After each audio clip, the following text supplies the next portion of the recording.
I've got an itch I can't scratch, I'm missing a piece that completes a whole part of me, an open wound scar to see. Everybody come here, gather round, welcome to the freak show, the best in town. What the hell's wrong with me? I don't get along with anybody, honestly. I've been living in my own head constantly, thoughts jumbled around, think I need a new lobotomy. Wait, all these thoughts are too negative. I don't wanna get lost in the sedative. Gotta show them what I got, I'm competitive. You know I'm about to go off, I won't let them win, I'll take a stab. I wanna chase a bag, I wanna weigh, I can change all the things I lack. I gotta face the facts, I got a taste in that. Got me obsessed with the rest, I got an itch to scratch. I'll give up everything.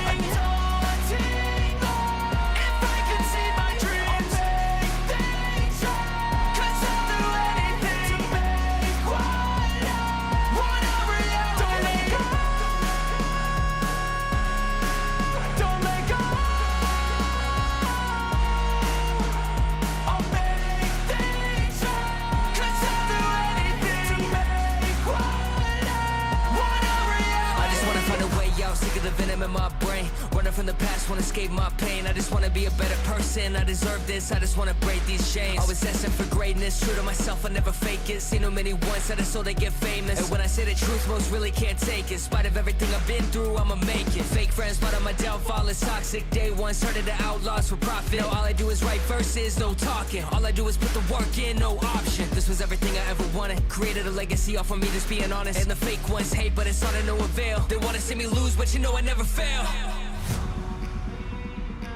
I'll give up everything, daunting if I can see my dream, make things right, 'cause I'll do anything, want a reality. I'll give up everything, daunting if I can see my dreams, make things right, 'cause I'll do anything, make want a reality. Don't let go. I'll make things right, 'cause I'll do anything, make want a reality.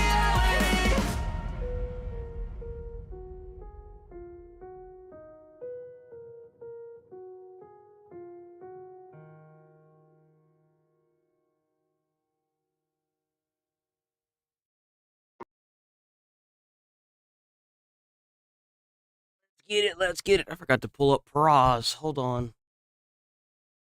Let me pull up Paraz right quick. Completely forgot about him.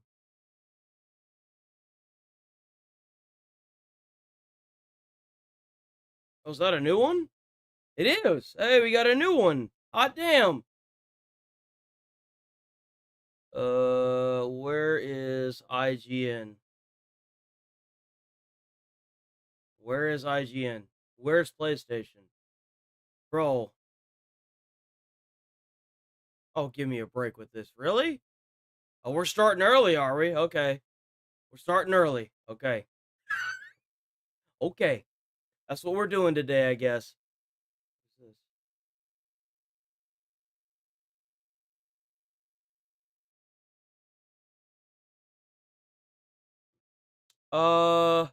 How we doing this morning? How we doing this morning? Everybody doing all good this morning?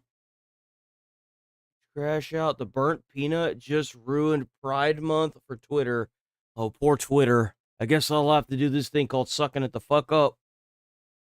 If I gotta start early, everybody's starting early.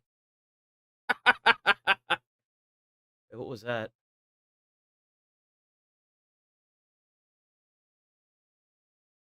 Oh man, they really trying to spin this fucking game into something that it's not, huh? They really trying hard.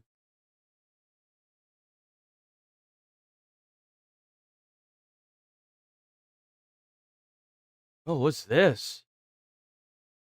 Warframe. Official Jade show. Shadows. Jade Shadows, Jesus.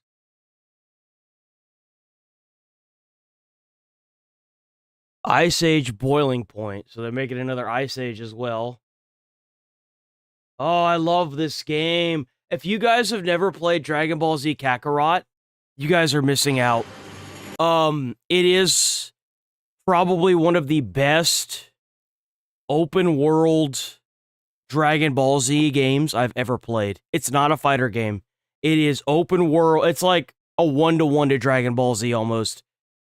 They recently brought in, oh my god, Super, so you could play in God mode too. So it's so cool. It's so fun.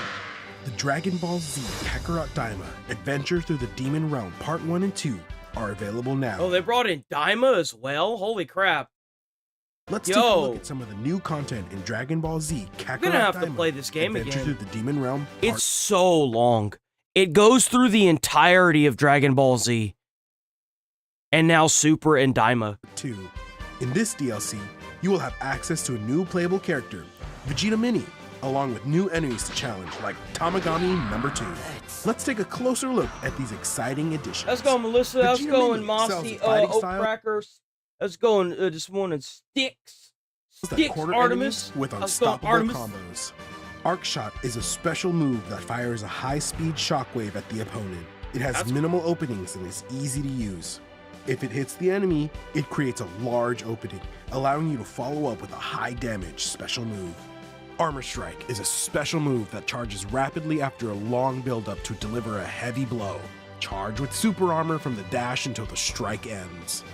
Crosswave Slash is a special move that swings the spear to unleash a cross-shaped shockwave. The bullets are fast, but they don't track you. Watch for the shockwave and dodge. If you get hit, you'll leave yourself wide open, so be sure to guard if you think you can't dodge in time. Vortex Strike is a special technique that generates a whirlpool of water from the Tamagami number 2 spear. Guardian Tornado generates a massive tornado with powerful effects, capable of nullifying all incoming attacks and hurling the opponent away.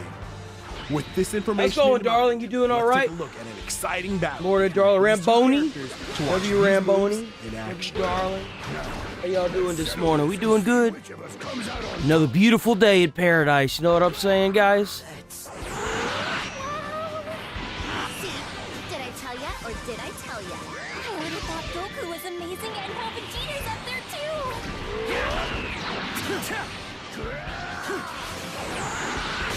Damn, it's been that Now long. let's take a since I look played at some of this. the other When did enemies. this game even come out? They're still releasing DLC for it. When did this game come out? This game came out a minute ago now. When did Dragon Ball Z release? Dragon Ball Z Kakarot. 2020. Yo, holy. It was January 17th as well. January 17th, 2020. You'll encounter in the Demon Realm. During your adventure, you'll encounter King Goma's Gendarmerie. Officers will appear around the first Demon World front base. They have high HP and call for reinforcements, so be aware of attacks coming from all directions. Gendarmerie tanks are large enemies with high damage, ranged attacks, and charge attacks that could spell trouble. We'll now take a look at another battle to see how Goku and his friends fare against these foes. I'm not a joke. They're nothing but a swarm of gnats. But they're desperate. Careful not to underestimate them. Transform into Goku Super Saiyan 4 and face off against I the never thought that they would add that into Kakarot. I'm not even gonna lie. King Goma to bring this electrifying story. I thought that they were trying to take that out of canon. Man, they're really trying to put that. They're really trying to push that GT in there, huh? Kind of makes you wonder if the main writer for it's dead. to its climax. Giga Magic's Stampede is a special move that attacks from every angle with beams and ki blasts. Be sure to keep your distance. Magic Burst is a colossal energy bomb with immense power. When you see Giant Goma charging up, be ready to dodge with everything you've got. Mega Rock Impact will chain together a line of huge boulders. Carefully Yo, assess the W high five from Spencer. W Spencer for the 100 joules. W Spencer. Wait, what happened? Why did it stop? situation and decide that was which way weird. to escape. That was weird. Now, let's see some of these powerful moves in action in this climactic battle.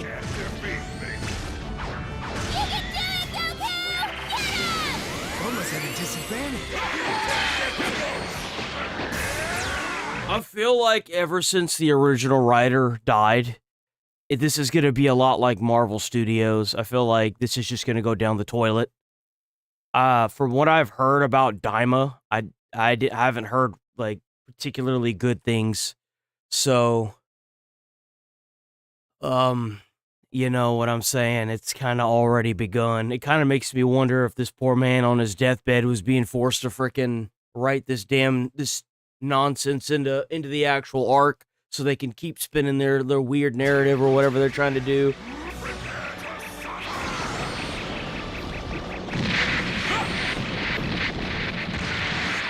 The Dragon Ball Z Kakarot Daima Adventure Through the Demon Realm Part 1 and 2 are now available. If you already have the base game... They found another dead scientist in New Mexico? Are you kidding me? Jesus, man. Get the pack. That brings it to what, like 6 now? Now there's 6 nuclear scientists that have been found dead? That's so weird. Part 1 and 2 right away. Or if you're just starting out, the Dragon 6 Ball or Z 7. Kakarot Daima Edition includes the base game and both DLC. Thanks for playing. Yo, W. So that's it. So they just completed Daima. Holy crap. So that means that Dragon Ball Z Kakarot has the entirety of Z, Dragon Ball Z, the anime.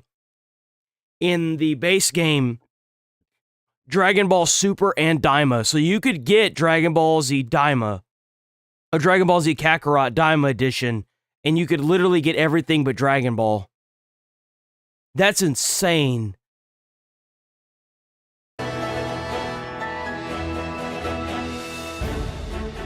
That's actually crazy.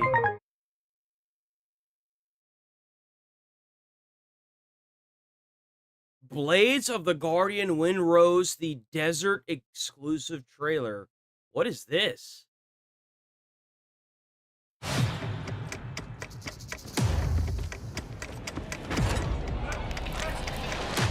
Wait a minute. Wind Rises. This is a movie. I don't care about that.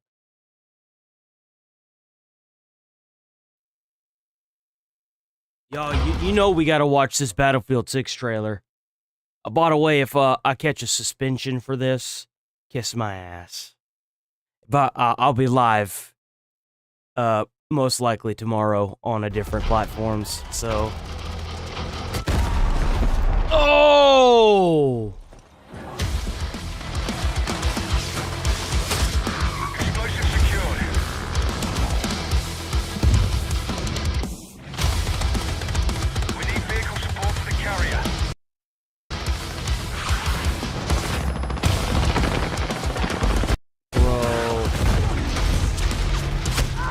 Oh!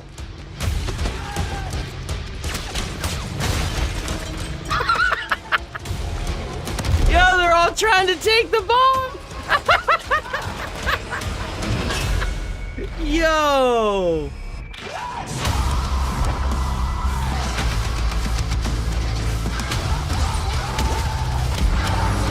Let's go!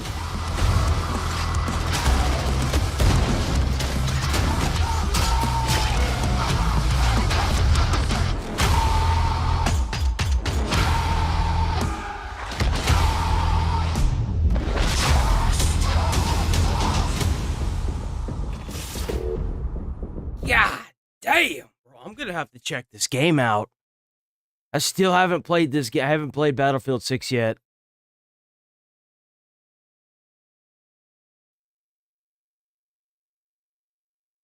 I'm not gonna lie, the new Call of Duty trailer looks promising, but I'm still not gonna buy it. This is 9 minutes. No thanks, man. That's 9 minutes. That's 10 minutes.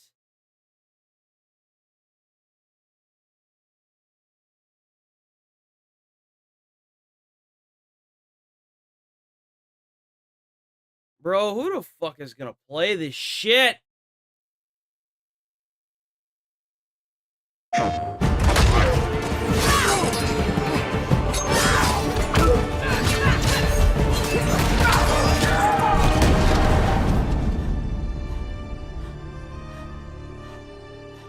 Hi, I'm Kevin Peterson. I'm the lead hero designer on God of War Lao Fei.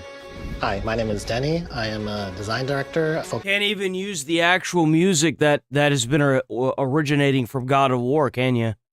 Can't even look at the game. Focused on combat and progression. I think Faye's power fantasy really starts with her past. As the guardian of the giants, she has proven roots as a warrior. Her combat needed That's to cool. feel incredibly But what about lethal, Kratos? powerful and fluid, and just overall extremely satisfying. We wanted to build upon the strengths of the modern God of War combat system. And at the same time, Why? The new system is kind of janky shit. It makes you feel really clunky. The old God of War system was better because Kratos just didn't give a fuck. I'm we sorry. wanted to inject Am I gonna play that? Let me think of a really good section of God of War. Let me think. Do I want to play that, or do I want to play this?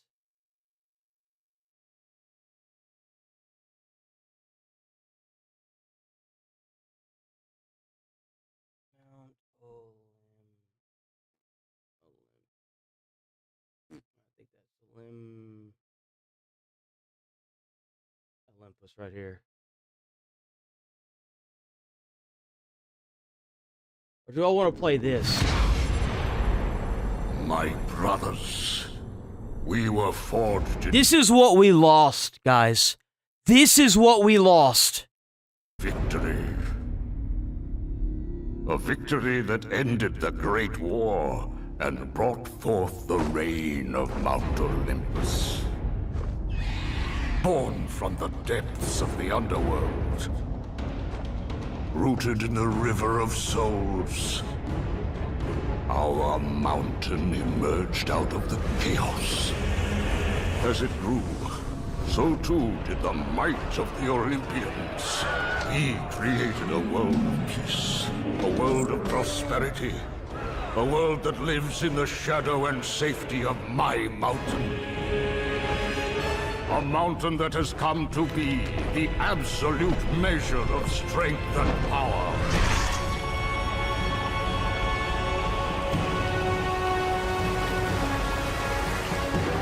Now, on this day, that power is to be tested.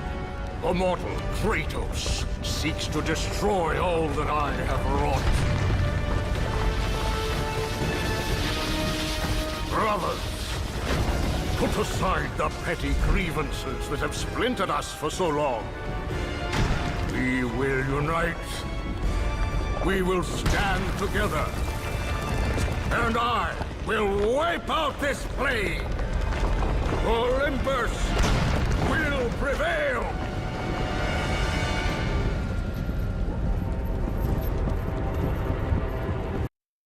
This is what we fucking lost. Look at it. This is what we lost.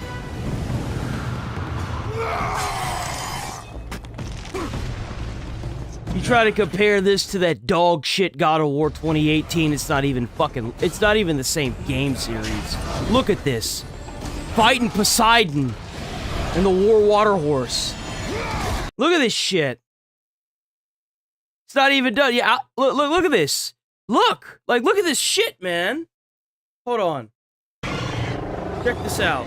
This is my favorite scene out of the entire game, and this is at the beginning of the game. Check this out.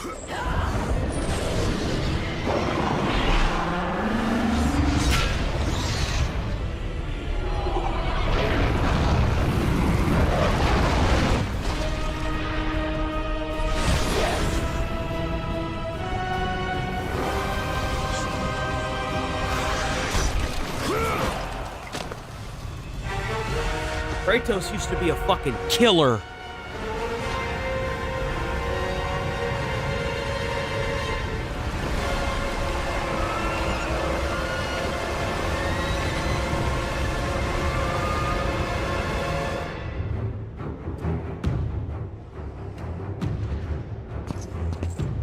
Not done yet. Not even done yet. That's Poseidon. Kept you where you belong.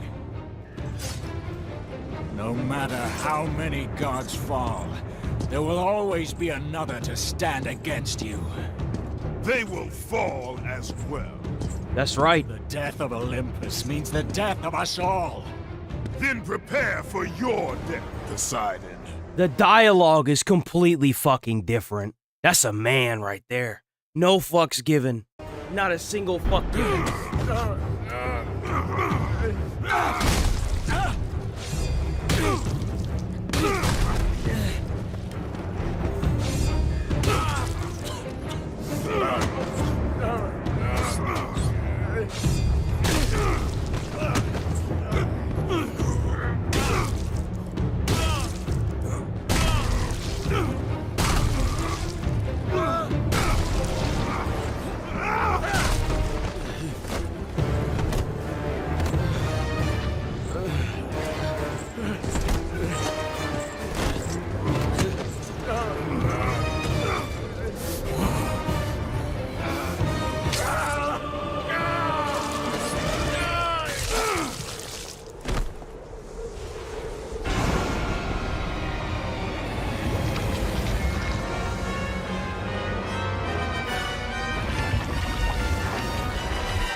Are you sitting here trying to compare God of War 2018 to this? Go fuck yourself. You don't know God of War. You don't know God of War.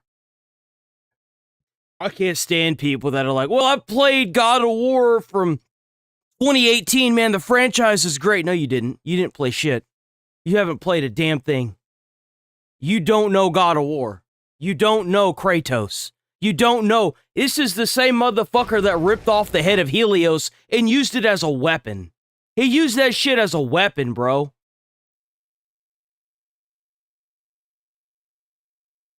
He cut off Hermes' freaking legs and took his boots. You don't know Kratos. You know nothing. You don't know a damn thing about Kratos. And you want to sit here and push this slop? Fuck you. A little bit more of that. You don't know old-school shit. Classic God of War DNA into it. So with the addition of Classic jump, God of War DNA, man. Fuck off. there's a lot of fun, new, more over-the-top things. Yeah, that totally looks like God of War 3. Didn't you know that, guys? Compared to It's original. The previous two games, and I think it leads to a I'm fresh. so happy they're remaking all the God of Wars, the original ones. I'm so happy they're remaking them. I am gonna completely ignore this fucking dog shit God of War laundry. I'm done with this fucking franchise after they remaster it, dude. I don't even care about this. To push on phase mobility, and by allowing. And you know what? They know it. And you know how I know that? They're remastering the original games. That's why. If they thought that this shit was gonna work, they wouldn't have remastered the original games. Transition seamlessly between the air and the ground states, it led to this hyper-responsiveness that quickly became fundamental to what made her so fun to play. Phasing increased mobility adds a new layer to both the offense and defensive options that players have. You can jump over enemy attacks. Enemies will also threaten you with more dangerous attacks that you have to use increased mobility to deal with. Oh, sad. One of the defining aspects of Faye's sword is its tempo, which is a deliberate combination of speed, control, and relentlessness. From the moment that we see Faye wielding the sword, she's attacking with this incredible Should have sound. It's not pace, me. and she's able to do that by building and maintaining this momentum. No, Artemis, no sound. Seems fine on my end. That's weird. I And don't know. allowing that momentum to I mean, I don't have anything going crazy carry on my side, from guys. one attack to the next. Sure? And that creates this relentlessness in the way that Faye Yeah, wields there was a drop in the frames, though. There was that. the sword. The Giants were one of Odin's biggest threats, and they wielded powerful magic, and they had an affinity for manipulating souls. When Faye, the golden hand of the Jotnar, wakes up in the Everyone, she finds her own soul-related abilities supercharged. You can hit an enemy so hard that their soul will actually detach from their original body. And from that point on, there's a lot of cool things you can do. This ain't God of War. I'm sorry. I mean, if y'all want to buy it, that's one thing, but like, I'm not gonna buy this simply because I don't want to support this. I want God of War. That's what I want. No sound by Mossy Oak. I don't know what's going on. It seems like I have. Let me see.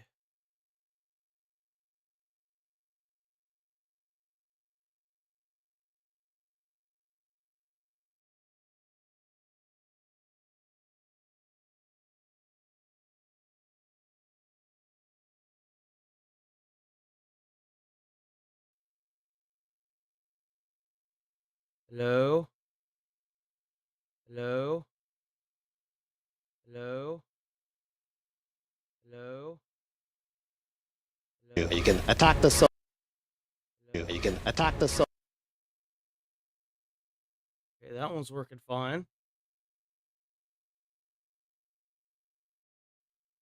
Hello? Hello? Hello? Soul, you can knock it. Hello? Seems like it's working fine. Soul, you can knock it. Hello? Seems like it's working fine. Soul, you can knock it. Hello? Seems like it's working fine. Soul, you can knock it. Hello? Seems like it's... I don't know.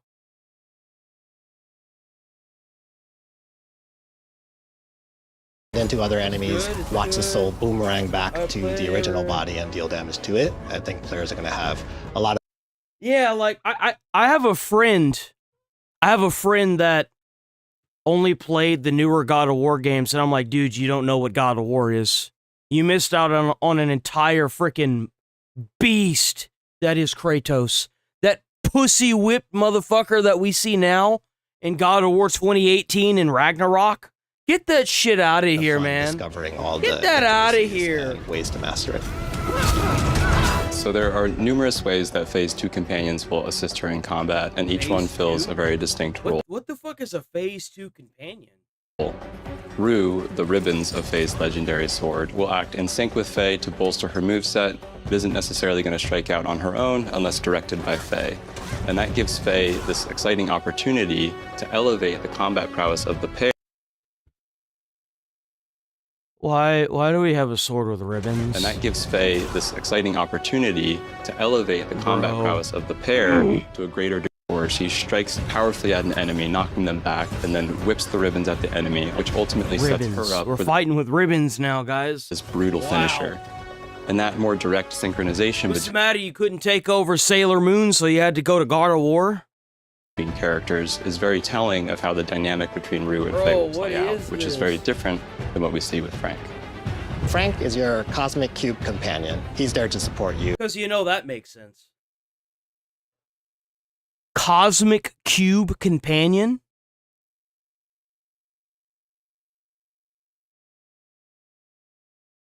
Why wouldn't you just get Atreus?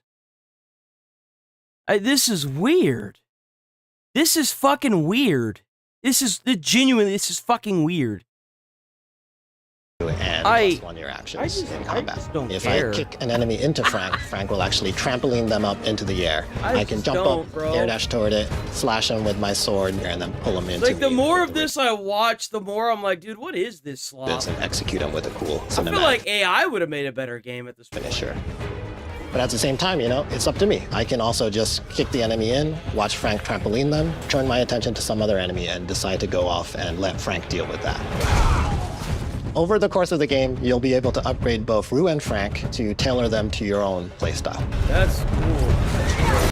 So you've pussified the character so much that now it's a female, and Kratos himself can't even fight by himself. That's why you have Atreus. Man, that's crazy. I wish Sony would go back to what made Sony great. I really do. But, you know, when you turn your back on a franchise like God of War, what do you We focus a lot on Faye today, but at the other end of the spectrum, there are plenty of evil gods, gigantic creatures, and spectacular sequences to experience in the game. But there's plenty more about Faye that we've yet to share, and we can't wait to share with you in the future. Thanks for watching. Thanks. Oof, man, I don't know. That seems a little too much for me. Oh, by the way, I beat Lego Batman. I enjoyed the hell out of that little game. Lego Batman was freaking awesome. I thoroughly enjoyed Lego Batman. Like, I'm not even kidding. If you like the Lego franchise or you like Batman Arkham Knight, you'll probably really like this game.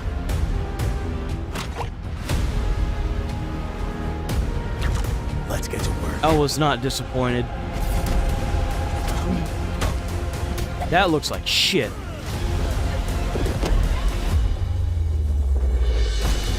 Why is it so slow? Okay, let's check out PlayStation, then we're gonna move on from this.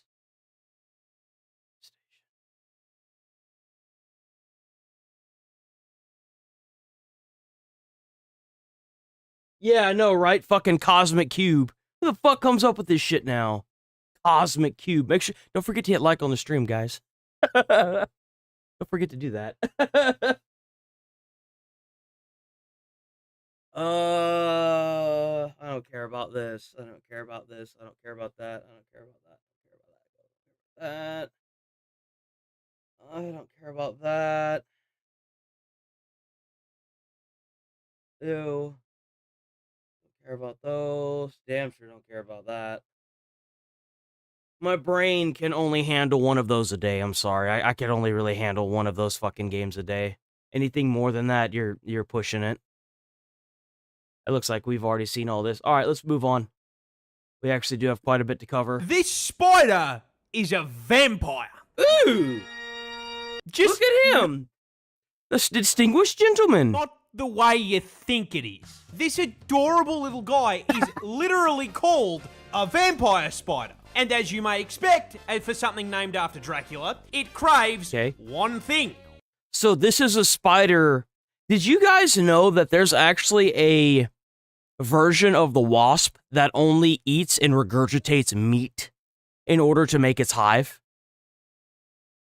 It's the most disgusting thing. They actually, if you pull the honey out, the honey has a very distinct taste. It's called like blood honey or something like that. I'd actually really like to taste it one day, but I honestly, to be quite frank, I think I'd be too scared to. But I would imagine that the vampire spider's roughly the same. It like sucks the blood of creatures instead of eating insects. Blood. Yeah, Just one it's awful. Teeny little problem with that. They can't fucking get it themselves. Really? You see, so they eat vampire mosquitoes. Spiders are a species of jumping spider, and jumping spiders basically How's it going, base taste? W base taste. Or other mammals. Second off, they don't even have the right equipment to get your blood out. I don't think you have the facilities for that, big man. Because I didn't call it a little guy for nothing. They are only a completely average 0.3 inches Oh my wide. gosh. Oh yeah, no, look, it had a mosquito. Yo, it had a mosquito. I might be right. Don't have the strength or length to penetrate your skin. So that begs the question. Mosquitoes. Where the fuck do they get their blood? I mean, what could a spider...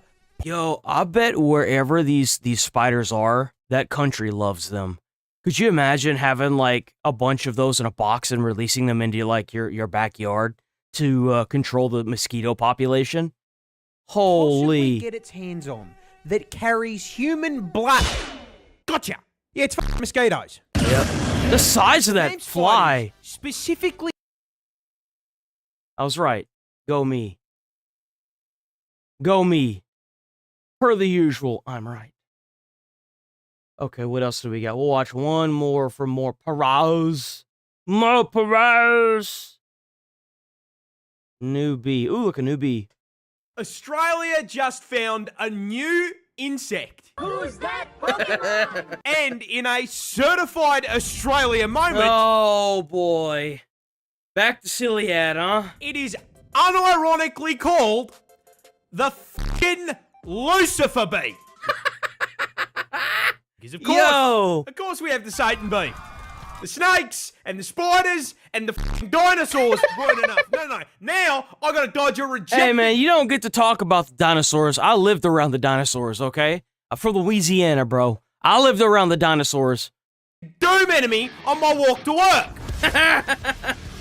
Discovered in the closest climate to hell on Earth, Western Australia. Is it like a requirement for every household person, like every person that owns a house or like lives in an apartment in Australia to own like a personal flamethrower? I feel like that's just kind of like the standard, right? Bad boys were named after the Lord of Hell for two reasons. The first of which being the giant fucking demon horns bolted to their heads.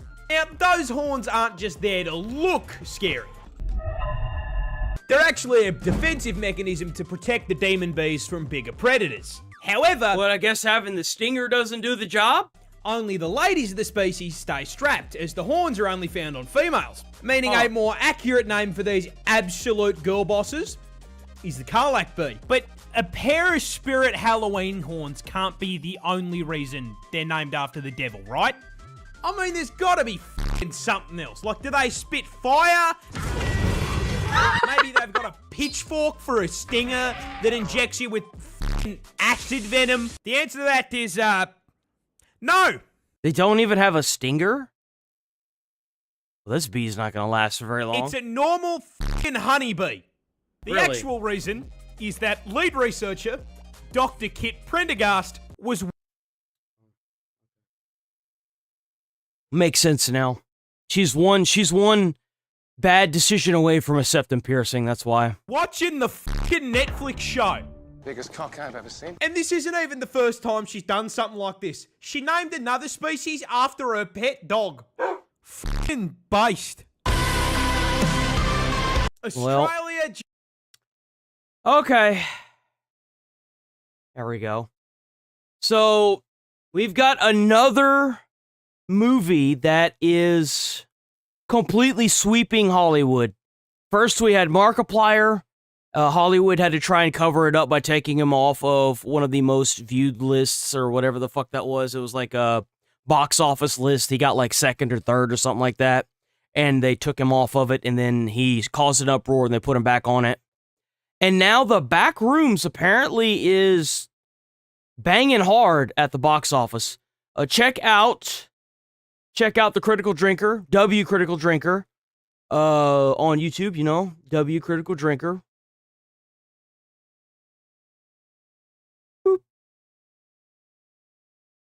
Life, it seems, is not without a sense of humour, dear viewer. With $200 million creatively bankrupt corporate slop like Mandalorian and Grogu currently bombing harder than the US Air Force, and Supergirl and Masters of the Universe likely to follow in its footsteps, the box office is somehow being dominated.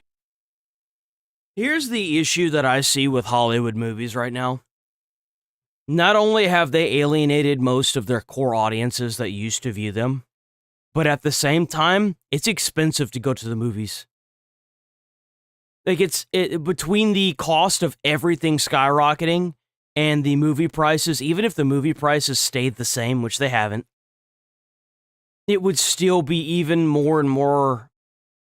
It's proceeding to be more and more difficult to not only have the time to go to the movie theaters, but also have the money for it. Like, I could see within the next 5 to 10 years where movie theaters go out of style, kind of like Redbox and Blockbuster, because they're just too expensive. If the movie industry doesn't do something, they're gonna completely cook themselves. They are, unless they do. I mean, and the reason why is because I could see them doing what they did during COVID, where they started releasing new movies on like HBO or Jesus, man, it's just not clicking today. Netflix, where they have new releases on Netflix and HBO. By a pair of low-budget indie horror flicks made by YouTubers of all people. And you know what? I'm loving it. Obsession was a superb supernatural horror movie driven by strong performances and a neat premise that gave the audience a lot to think about. Yo, by the W2 end. Jules But it's from, Backrooms that's really making waves right now, pulling in more than $80 million on its opening weekend and showing no signs of slowing down. Based on the famous internet creepypasta and directed by 20-year-old YouTuber... Well, you say that now. The issue is, and I want to make everybody aware of this, the shutting down of movie theaters is not going to be good. And it's going to be because a lot of these Hollywood films make a lot of money at the box office. Now, if you force the shutdown of Hollywood or for movie theaters, Hollywood is going to completely decimate the pricing of all these subscriptions like HBO and Netflix, because they're going to need to make that money back. And what really sucks is either way you look at it, it's very consumer unfriendly. The practice of charging $20 for popcorn and a soda at a movie theater is not consumer friendly. the practice of making a bunch of woke ideology movie slop is not consumer friendly.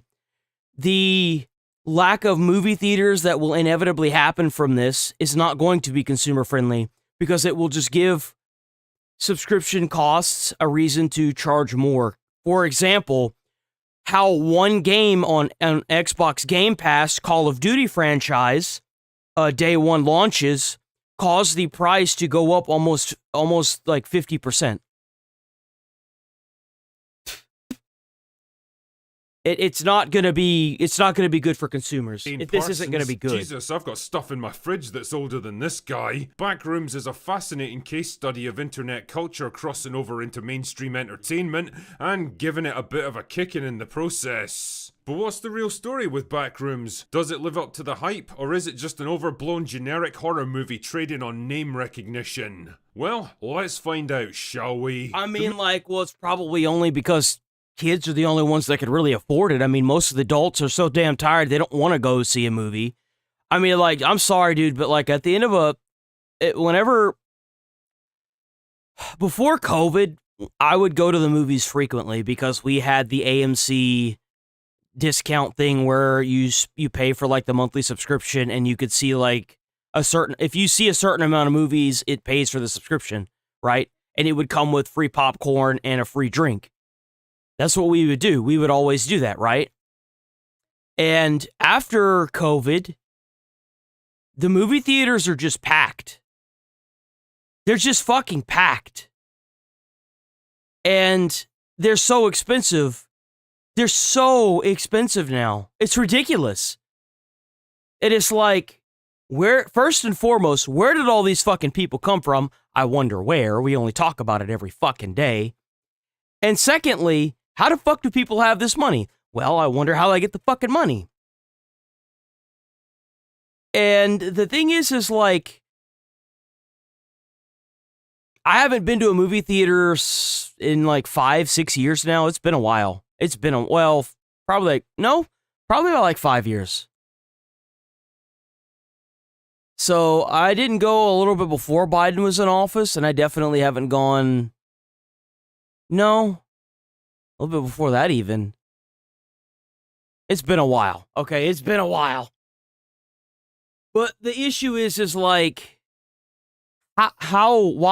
would you want to finish your day's work, right? And then go to a movie theater and then have to sit there until so if you get off at 3, usually the movie showing is 3 hours after you get done watching the credits and the start time and getting everything situated. And it's the experience when you're in it is great, but the whole hassle is just so much. Having to fight whenever you're getting out of the parking lot, it's just a mess, right? It's a nightmare. And you already have a finite amount of time when you get off of work, so it's why bother? The movie takes place Why sometime bother? in the early 1990s and focuses on Clark, a divorced alcoholic furniture store owner struggling to keep his business above water. One night he's investigating weird electrical problems down in the basement. Let's go, when he Megabytes! accidentally walks right through one of the walls and finds himself in the back rooms. What the hell are the backrooms? Well, they're a mysterious alternate dimension composed of an endless maze of rooms and corridors filled with random objects and pieces of furniture, all painted the same sickly yellow color. And I think the last movie that I saw in theaters was the new Deadpool movie, actually. I actually did see the Deadpool 2 in theater. Deadpool and Wolverine. Sorry, Deadpool and Wolverine. But before that, I don't know. I don't know what I want to say Endgame, but that's not right. I definitely saw something after that. I just don't know what. All lit with the same neon strip lights. It's a place where the laws of architecture and spatial reality don't seem to apply anymore, where there seems to be no limit to how far they reach, and where Clark soon realizes he's not alone. Eager to explore the place and figure out its secrets, he enlists the help of his 2 employees to help him document the whole thing on video camera. And well, it doesn't exactly go according to plan. Enter Clark's therapist, Mary, who follows him to the store after getting a creepy message from him on her answering machine, and soon finds herself in the back rooms as well. Oh my goodness, who could have predicted this? But what really became of Clark and the others? What else might be lurking in there with them? And will she ever find a way to escape? Now, it's impossible for me to talk about Backrooms without addressing by far the film's biggest strength, its atmosphere. The original Backrooms... Yeah, that's kind of like what my big concern was with the Backrooms. Like, look, I've seen a lot of YouTubers play these things. I don't understand it, but the atmosphere was always so good. I'll give it that. A lot of these Backrooms games, if they have the atmosphere, that's like a big factor in it from what I can tell. But like, it doesn't necessarily have to do with the fear aspect for most Backrooms that I could tell is the fear of like being lost, right? In a big open area that seems like it's repeating. I don't know if that's like a phobia or something, but that's where Creepypasta was the quintessential liminal space, a superficially normal location that contains familiar, even mundane objects from our own world, but with a nagging, eerie sense of wrongness about it. Like having a casual conversation with someone from Aberdeen. There's something just not quite right about the place. You know it deep down, and because you can't pin it down to anything specific, that only makes the whole thing more disturbing. The movie captures this feeling absolutely perfectly. The Backrooms themselves are this strange, unnerving network of rooms, corridors, and different levels that follow no logical pattern and seemingly have no end, all painted the same colour, all lit the same way, crushingly claustrophobic in their conformity. They're also a nice break from the usual cliched shit you get in horror movies like this. Instead of the superficial horror tropes of dark basements or dense woodland illuminated... Hey man, you can't hate on Doom. Doom was an amazing film. Flashlight beams. The Backrooms are this weirdly bright, sterile, almost tediously normal-looking environment. Yeah. The fear they provoke is something deeper, more creeping, more primal. The growing realization that they make no sense precisely because they don't want to be understood. The paranoia that something else might be in there with you. A figure glimpsed around a corner. The sound of movement coming from deeper within the maze. Something lurking at the corner of your eye, just out of sight so you can't be sure what you saw, you just know that it's there. And credit to the set designers on this one, Backrooms was done mostly with real practical sets, with minimal CGI for some of the real mind-bending stuff in the later sections, but for the most part it looks fucking superb. You actually feel like you're right there with the actors, instead of trapped inside some dimensionless, soulless Marvel movie. The film really takes its time building all this up, letting the feeling of wrongness settle on the audience, allowing the tension to slowly build as Clark moves from room to room, equally baffled and fascinated by what he's seeing. He's an architect by profession, an expert on design and construction, but everything he sees defies what he knows to be true. See, this doesn't really work for me because, like, I've been trained to get through walls, so, like, as long as I got a Halligan, I can probably get through these walls. My firefighter service and training at college has taught me well. I've never, like, whenever I see, like, horror movies, whenever they lock the door, and I'm like, why the fuck you banging on the door? Go through the plaster on the side of it. Anyone can go through the plaster on the side of it, just break it open. It takes, like, 5 seconds. It's literally paper thin.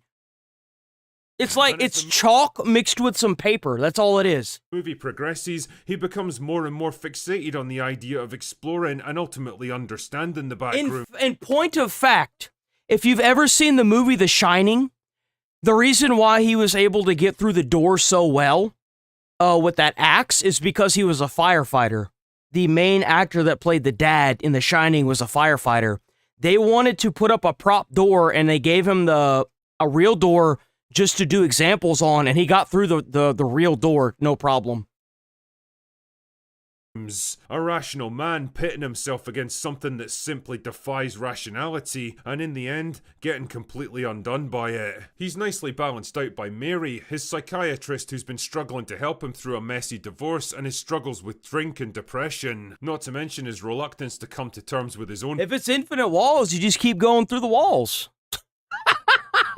That guarantee you go in a straight line through every wall, eventually you'd get somewhere. part in all of this. But as it turns out, Mary has a few issues of her own that neatly dovetail with the very concept of the backrooms. I also have to tip my hat to the lead actors here, Chiwetel Ejiofor and Renate Rensive. Fuck me, they don't exactly roll off the tongue, do they? Both do an excellent job portraying their respective characters. Ejiofor is one of those solid, dependable actors who just always delivers no matter what slop he's in, so in this case it's nice to see him in a role that actually rewards his talents for once. Now, I'm by no means an expert on the lore of the Backrooms or the video I don't know games shit and about other the shit that have Backrooms. spun off from it, but I do get the impression that it was altered quite a bit to fit the conceits of a character-driven movie, mostly in terms of the creatures that live there and what the environment itself is meant to represent. If you've ever played something like Silent Hill 2, where the enemies and even the town itself reshapes to fit the protagonist's tortured mindscape, then you'll get some sense of what the Backrooms is trying to That's achieve. crazy. Purists are probably going to be mad about it, but for a normie like me, I was more than happy to just lose myself in the experience. Now, horror movies often struggle to keep the tension going in the third act, when payoff and answers have to take priority over build-up and interesting questions, and to some extent Backrooms suffers from the same problem. Not that it was bad or disappointing necessarily, but Probably after all just the dragged on. intriguing setup and the slow build in tension, Yeah. the finale really just boils down to main character getting chased through a maze by a scary monster. There's nothing more complicated to it than that, and it just feels like a slightly missed opportunity to do something a bit more interesting. Overall though, Backrooms along with Obsession represents exactly the kind of movies we desperately need more of these days. Interesting. There used to be so many little shitty films that would come out where the CGI was just terrible. But oh my god, with the writing in the movies itself was just really good. It made you want to see more. Think about Sci-Fi Channel. Think about how many shitty little films pop up on that like every other day. And there's some of them are just so good that every time they are on like the scheduled guide, you just want to watch them. You can make a shitty film that is incredibly cut for budget and it'd still be really good. Daring, artistically ambitious projects made by passionate creatives that rely on strong ideas and lean, efficient filmmaking instead of obscene budgets and exhausting promo campaigns to sell tickets. The buzz around these films isn't just organic, it's a decade of repressed audience hunger for good entertainment that's finally found an outlet. If Hollywood can't provide them what they want, then someone else can, and Yeah, apparently exactly. will. You fucking love to see it, man. Anyway, that's all I've got for today. Go away now. W Critical Drinker, W Critical Drinker. Crimes for their participation. Is that it? Do we have a... news outlets and tabloids because so many... Okay, let's do this.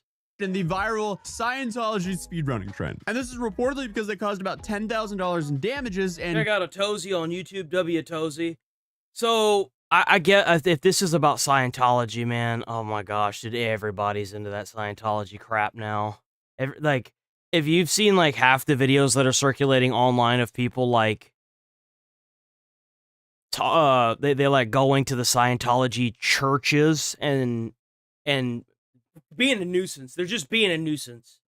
It's hilarious. Kicked one of the staff members. Honestly, I don't think anyone's shocked with this outcome, but it was a somewhat entertaining trend while it lasted. But what did seriously surprise me is the charges are being treated as hate crimes, not as trespassing or damages, or maybe assault, because you did have the guy who was allegedly kicked or shoved over in one of the speedruns there. But a hate crime, that feels like a stretch to me. But again, them in general just being charged is kind of an expected outcome, especially because, you know, they were filming themselves doing this, and while a lot of it was pretty entertaining and for the most part very harmless, there's still... Just so you guys are aware, Reckless Ben was also doing this Scientology stuff as well. Not like part of the church, but he was also harassing them, which is probably where he got most of his viewership before he, you know, got forcefully stumbled onto the Lego thing.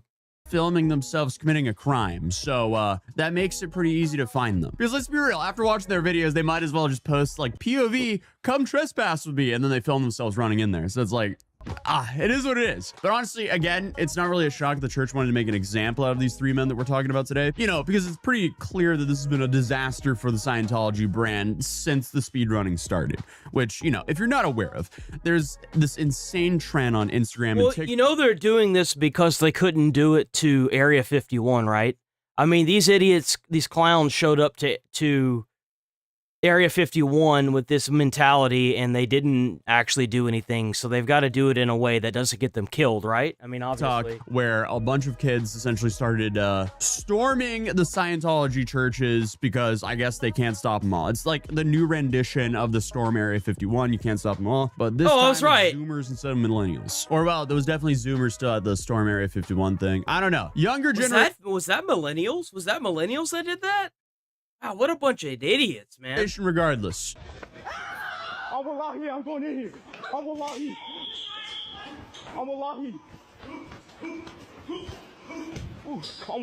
going in here.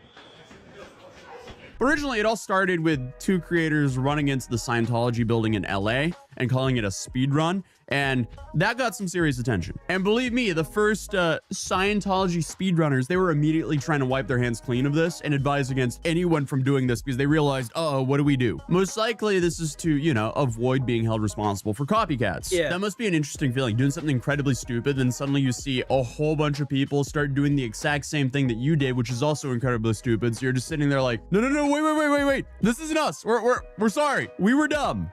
Obviously, once one person went viral on the trend, more and more people started following. So no matter how much these guys were saying, don't do this, guys, the trend continued. And people ended up bursting through doors, sprint past staff, and try to film as much of the interior of the building as possible. Holy shit, that's annoying, bro. Look, even if it's like some weird wacko church, it's still really fucking annoying.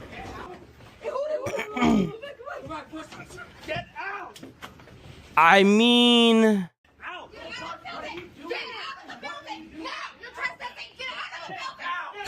They are acting a little aggro, though, aren't they? That's so weird. That place kind of looks like a hotel. That place is creepy, bro. And then suddenly you had whole Reddits and Twitter and just group chats in general mapping out the entire Scientology churches. God damn, that place is huge. Look at that. It was like every speed run, they unlocked a new corridor, so they added that to the map. Friends. And while, yes, it started in LA, it became a global trend very quickly. Basically, no Scientology church was safe from this trend. You had churches in New Zealand being stormed, in Canada, in the Netherlands. Like, they're all over the world. And in a way, I guess... That's even creepier. What the fuck? How is this church everywhere? That is so weird. Scientology made it pretty easy considering they would probably put a Scientology center on, like, you know, the moon if they could. But I mean, it's an accessible trend for everyone. The because leader's wife hasn't been seen in 20 years. Much a Scientology center all around the world. But regardless, as much as you can criticize Scientology, it was pretty clear that it started spiraling from just being a little bit of a prank and a trend to, this is definitely trespassing. And you know what's even weirder? I wonder how many of those facilities even have people in them, other than like the actual staff. Because like out of all the clips that we've seen so far, there really isn't anybody in those buildings. Who that like? And, is it like some kind of like rich person scheme or something? Random TikTokers running in there and shoving down members. That's not a good look. So the churches themselves are doing things like removing door handles and frosting their windows, closing themselves off to the general public, and way more. Scientology raids are over because they've locked it all off. Windows misted up. They've removed the door handles and closed off the door. The door used to be open. Yo! They just straight up removed the door handles. God damn. They used to do like a survey to try and get you to sign up, but now they just locked off the whole thing because it was too much medicines. But I guess they were like, nah, bitch. So missions and stuff. And obviously, a lot of people excuse the potential criminality of this whole trend due to Scientology's very controversial history. So, like, the overall attitude of the internet is kind of like, well, hey, they do shady stuff, so we're just kind of exposing it. But they weren't really exposing too much. They were just running and yelling inside of their buildings. And if anything, now Scientology is technically a victim of this. And that's what a lot of the celebrities that have actually escaped Scientology have been saying, that this is a net negative, because now apparently, or they're claiming that Scientology essentially gets a victim card for this. But no matter what, I mean, we can't say that the trend wasn't bizarre. I mean, you had entire people grouping up and dressing up as minions before storming the buildings. I mean, this is the internet at its best and worst at the same time. I mean, hey, we can't say. Between age 19 and 21, they were charged with burglary, criminal mischief, and assault. Excusable, but cameras, like, I don't know. Maybe that was some really expensive wood furniture. Some weird, stuff. but I really don't have much to say about this. It's fucking weird. I think Scientology's weird. I see, like, the only thing that I know about Scientology is Tom Cruise. Whenever Tom Cruise was talking about Scientology and or like all that nonsense was stirring up around him, that's the only thing that I really knew about the Scientology stuff. And then I saw the trends of them running into the buildings and then the frosted windows, and I was like, oh, that's crazy. I think that it is insanity to think that that's what's going on with Scientology. The fact that it's so worldwide as well is even crazier to me. How it's everywhere. Scientology is literally everywhere. I know I've It's yapped weird. and made fun of countless news outlets and tabloids because so many of these mainstream journalistic outlets are just trash, irredeemable garbage. And I'm one of the few brave souls on this planet that raw dogs the internet, so I actually don't use an ad block when I go on stream looking at, like, for an auto-playing ad or an auto... Now, of course, there's not a single sentient... Usually escape start post that. It's so don't get it is at, like, official corporate-owned websites. It's so interesting because they try to shame you into turning it off, but if you do, it's a huge mistake. It's a really big mistake. But anyway... I've yapped about that a lot. Instead, I want to blabber more directly about the New York Post because I just saw this wacky humdinger. Inside the unassuming 450,000 California house behind the 118 mil. Oh, the backrooms horror phenomenon. Oh boy, that's getting my bubble guts going. Talking about the New York Post, they made an article covering Kane Parsons' home, and they have a tweet that just outright doxes him. I, of course, redacted that information here, but they proudly posted this tweet inside the unassuming 450K California house behind the $118 million backrooms horror. That thing really grossed $118 million? Bro, are you kidding me? It's kind of sad when we have YouTubers that are now completely obliterating the Hollywood industry. Phenomenon, and got community completely notice destroying these doxing, idiots. which is not only against Twitter terms but illegal, and it is just doxing him. I'm pretty sure they deleted the original tweet, but the article is still up. Now I think they also got rid of the picture there in the How's it article. going, Mouse? But they wanted to make morning? sure that their high quality writing was able to persist beyond the purge. This house where allegedly Kane lives with his family, and they just posted out there for everyone to see, hey, this is where that guy lives, the guy who just has a $118 million box office home run, this is his house, and it just has, like, the house number, they say where it's located. Why? Look, I can't stand this mentality of, like, oh, well, because they're public figures, they don't deserve the right to privacy. They knew that when they did it. No. I mean, harassment is still harassment regardless. Like, everyone deserves the right to be able to go to the store and not be harassed by 7,000 people with cameras. I'm sorry, that's just... I mean, like, you want to talk about human rights, that's a big one right there. Just post it out there. Why? It is just doxing.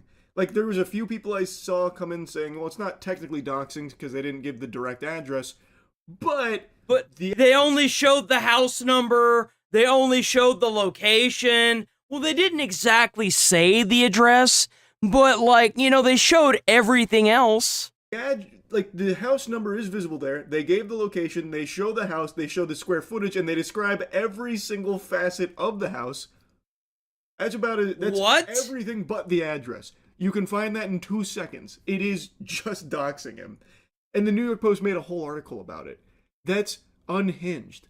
What, like, that's awful. I don't understand why. Like, how did this float across someone's desk? Like, I need pictures of Spider-Man and I need pictures of Kane Parsons' home right now. We gotta post it for everyone to see. Go out there and get it. I just can't even put myself in the shoes of someone so stupid that they thought this was a good idea. I can't wrap my head around the idea behind this article in the first place. But hats off to Mary Kay Jacob here for the slam dunk. If that's even a real person, that's probably just a made-up name right there. As some shit like Jericho Cheeseburger. I'm doubtful Mary Kay Jacob's real, but if she is, she should be fucking ashamed of herself. But anyway, this she should be fired. I mean, you're sitting there like doxing people. The article looks like now. Director behind Hollywood Phenomenon Backrooms is a 20-year-old YouTuber who still lives with his parents. What's the matter? You mad that he's 108? He has 118 million dollars now. Already feels like it's you mad? Immediately below. Don't you just love it whenever you've got these people that constantly harass you? Whenever you're just trying to go and get toilet paper from the store, and they will justify it with, well, it's because you're a public celebrity. No, bitch, you're harassing this guy because you hate the fact that they're filthy fucking rich, and they got rich off of hard work and dedication. That's what this boils down to. Like, seriously, that, like, you never, like, it doesn't matter what kind of person you are. I guarantee you somebody out there hates Robin Williams. It doesn't matter if you're Jim Carrey, someone out there hates you, and it doesn't matter. You're never going to please everybody. There is always that, even Mr. Rogers had people that hated him. There's always a person out there that will never, ever see the light, and that's just it. Him like, hey, this guy still lives with his parents. Look, isn't that so weird? And then they now have this black box here, but that's where I imagine the picture was of the house that just fully doxed him. Burger. I'm going to quickly fast forward to the very end of the article because the last couple sentences are cinema. So Mary Kay Jacob spends this whole article just dabbling around in like nothing Burgerville, and then ends it by saying, it is unclear if he still remains in the home. The Post has reached out to Parsons for comment. So she's made a What does it matter if he's staying with his parents? He just made a $118 million box office banger. Like, how do you know the parents don't live with him? I don't understand this mentality of, like, this weird thing where, how dare this person who made this thing live at home with his parents? It doesn't make any sense to me. Like, I feel like America's the only culture in the entire fucking world where, well, you're 18, you should leave your parents' house. Bitch, nobody can afford that anymore. Like, what do you have to hold down, like 5 fast food jobs to afford an apartment now? Whole Like, article about this is his home, this is where he's living with his parents, and then giving like a little background on their relationship and the it's history. weird, man. And then ends it by saying, this shit's weird. Also, we don't know if he actually still Let's lives go, in this Wasam, home. let's go, Black. We had to reach out to him for comment, but haven't heard back. Pardon? Yeah, like, there are whole generations of families that live together in other cultures. Why is it America's the only one that like, oh my God, how dare you? Like, it's a constant insult, even in the chat. Like, oh, how dare you? Oh, I bet he lives at home with his mom. Like, who the fuck cares? Even if I did or didn't. What does that have to do with anything that anybody's talking about? It's so weird. Article doxing this home, saying this is where he lives, and then you say, well, we don't actually know if this is where he lives, by the way. What a journey. What an adventure you've taken us on here, Mary. So, like, they don't even know if they stay there. So they went through all this trouble of taking pictures, giving the square footage, the interior, the exterior of this house, giving the actual, like, geographical location, but they never once even made sure that the guy that got 118 mil at the box office lives there. So, for all they know, they could have just doxed a random person.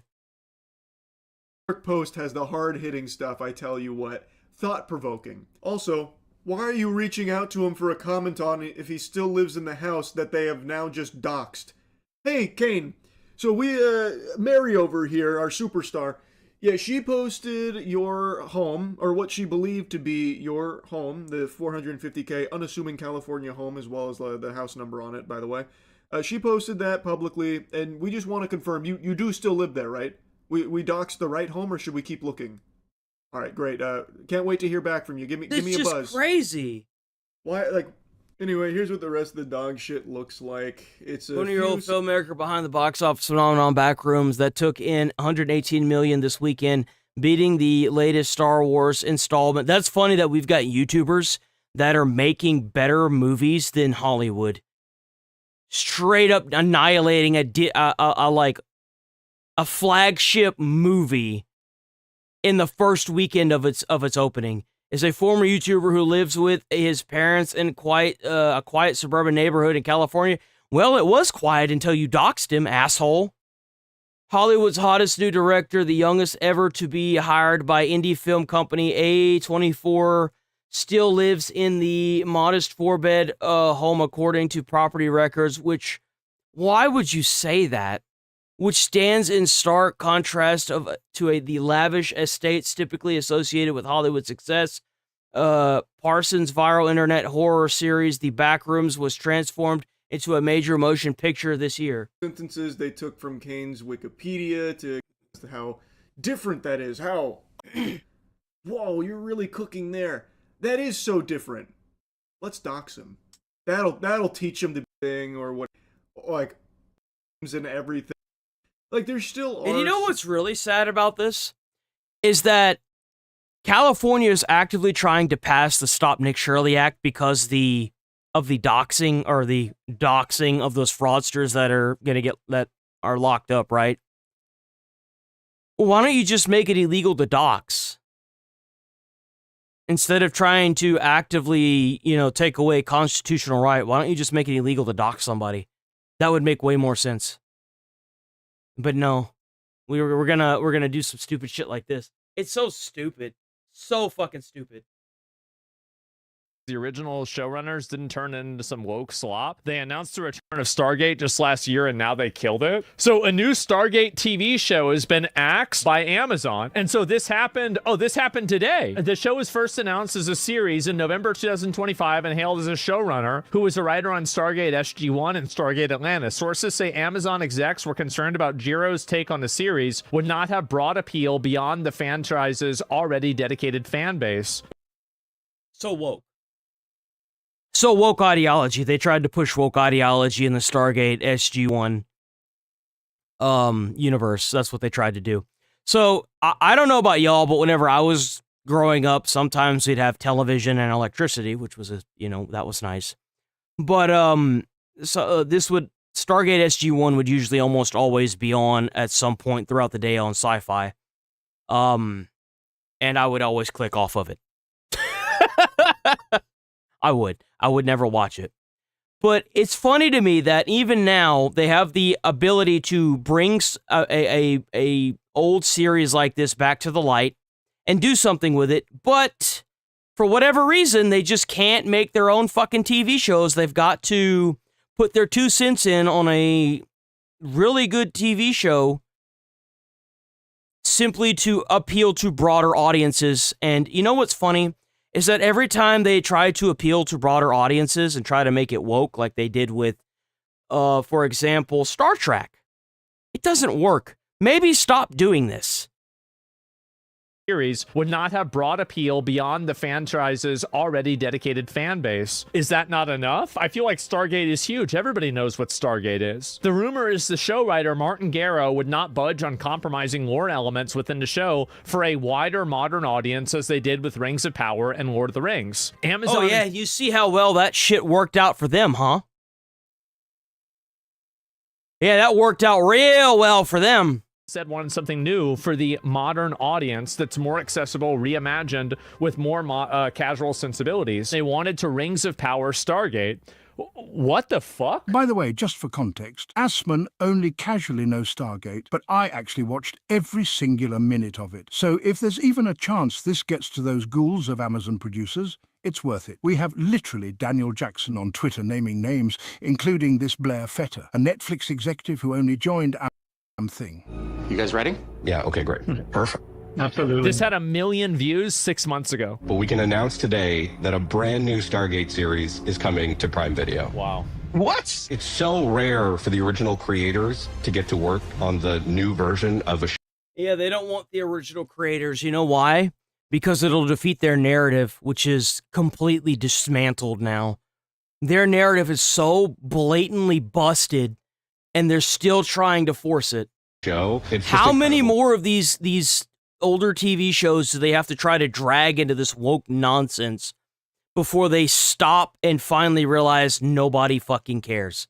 Most of the companies don't even celebrate LGBT, whatever the fuck alphabetical stuff they got month now. It was always just a bunch of rich assholes that are trying to push their completely ridiculous narrative. It's the whole reason why you can't even curse on YouTube, is because they want to maintain this weird psyop while they're out there making fucking child labor in like the foreign country so they can get their cobalt and make their phones and shit.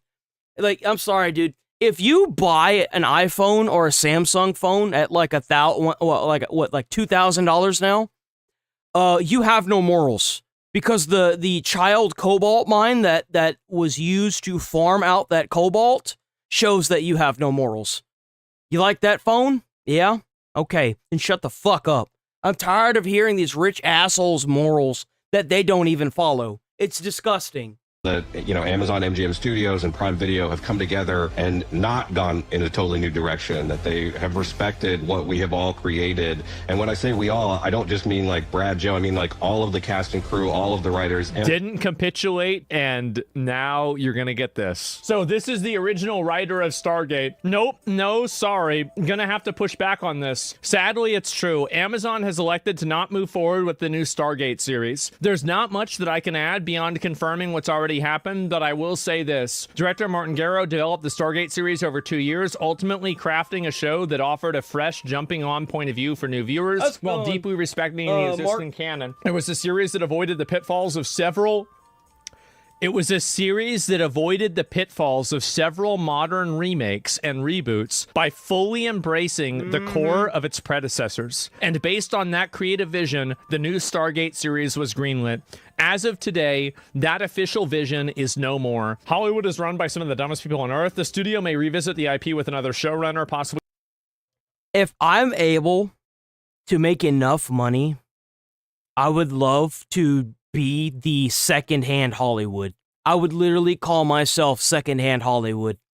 I would greenlight these old shows to make stuff like Stargate SG-1 again. And I would tell them, stick to the creative narrative that sparked the original, and we're going to go places, baby. That's exactly what I would do. I would pull in Henry Cavill. I'd be like, all right, what do we have to do to get our hands on the rights to this? What do we have to do to get our hands on the rights to The Witcher? What do we need to do?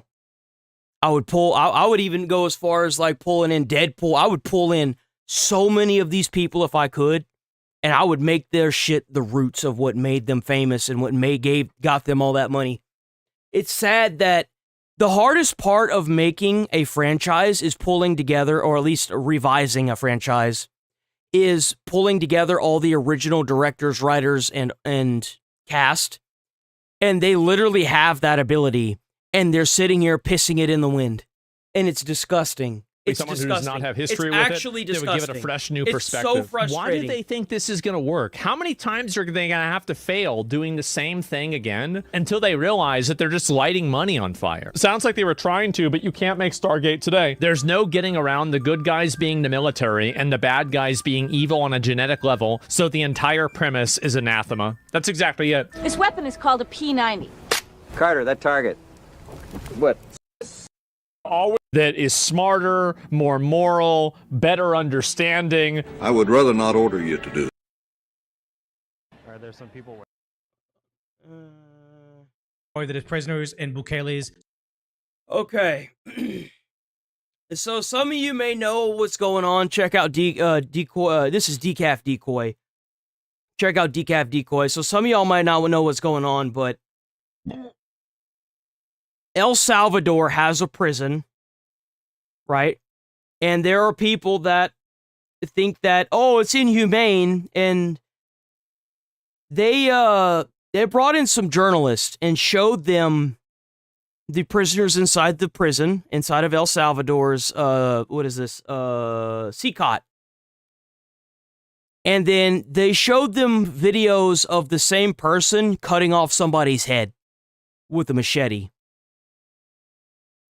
And it kind of put them into perspective as to how bad this can be.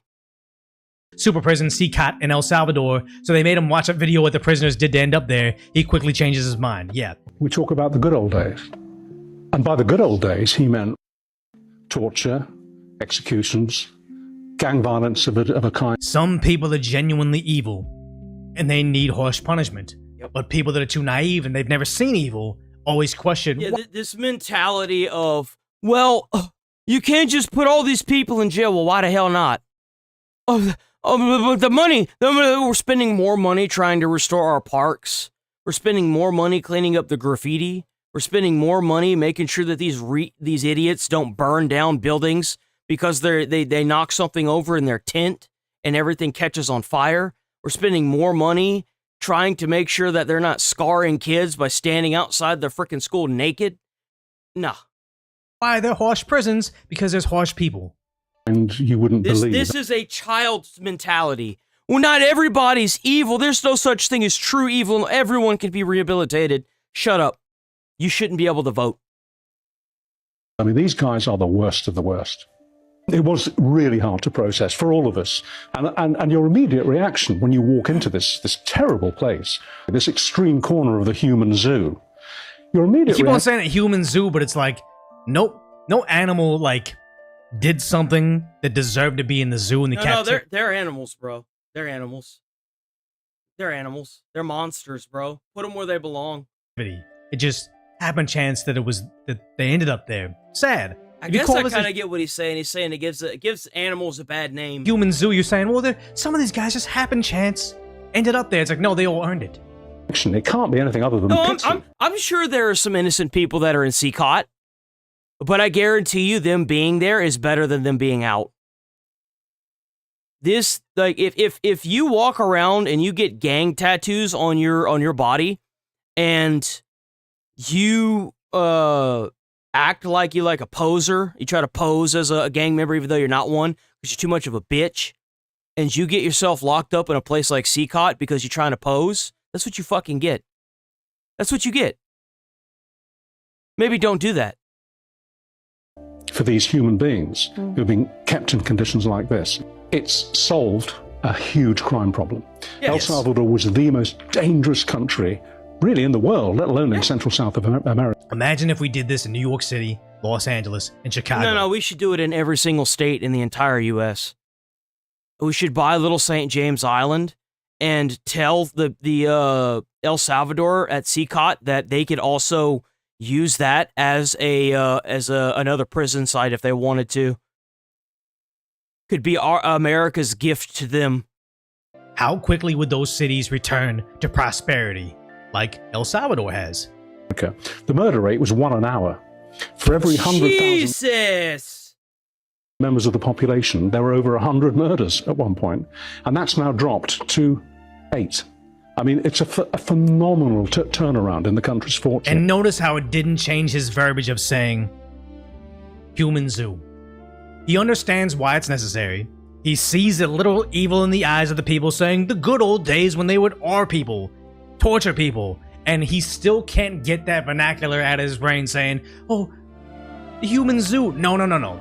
This is a necessary... I would say it's evil to incarcerate people for their life. It's evil, it's bad. But it's a necessary evil.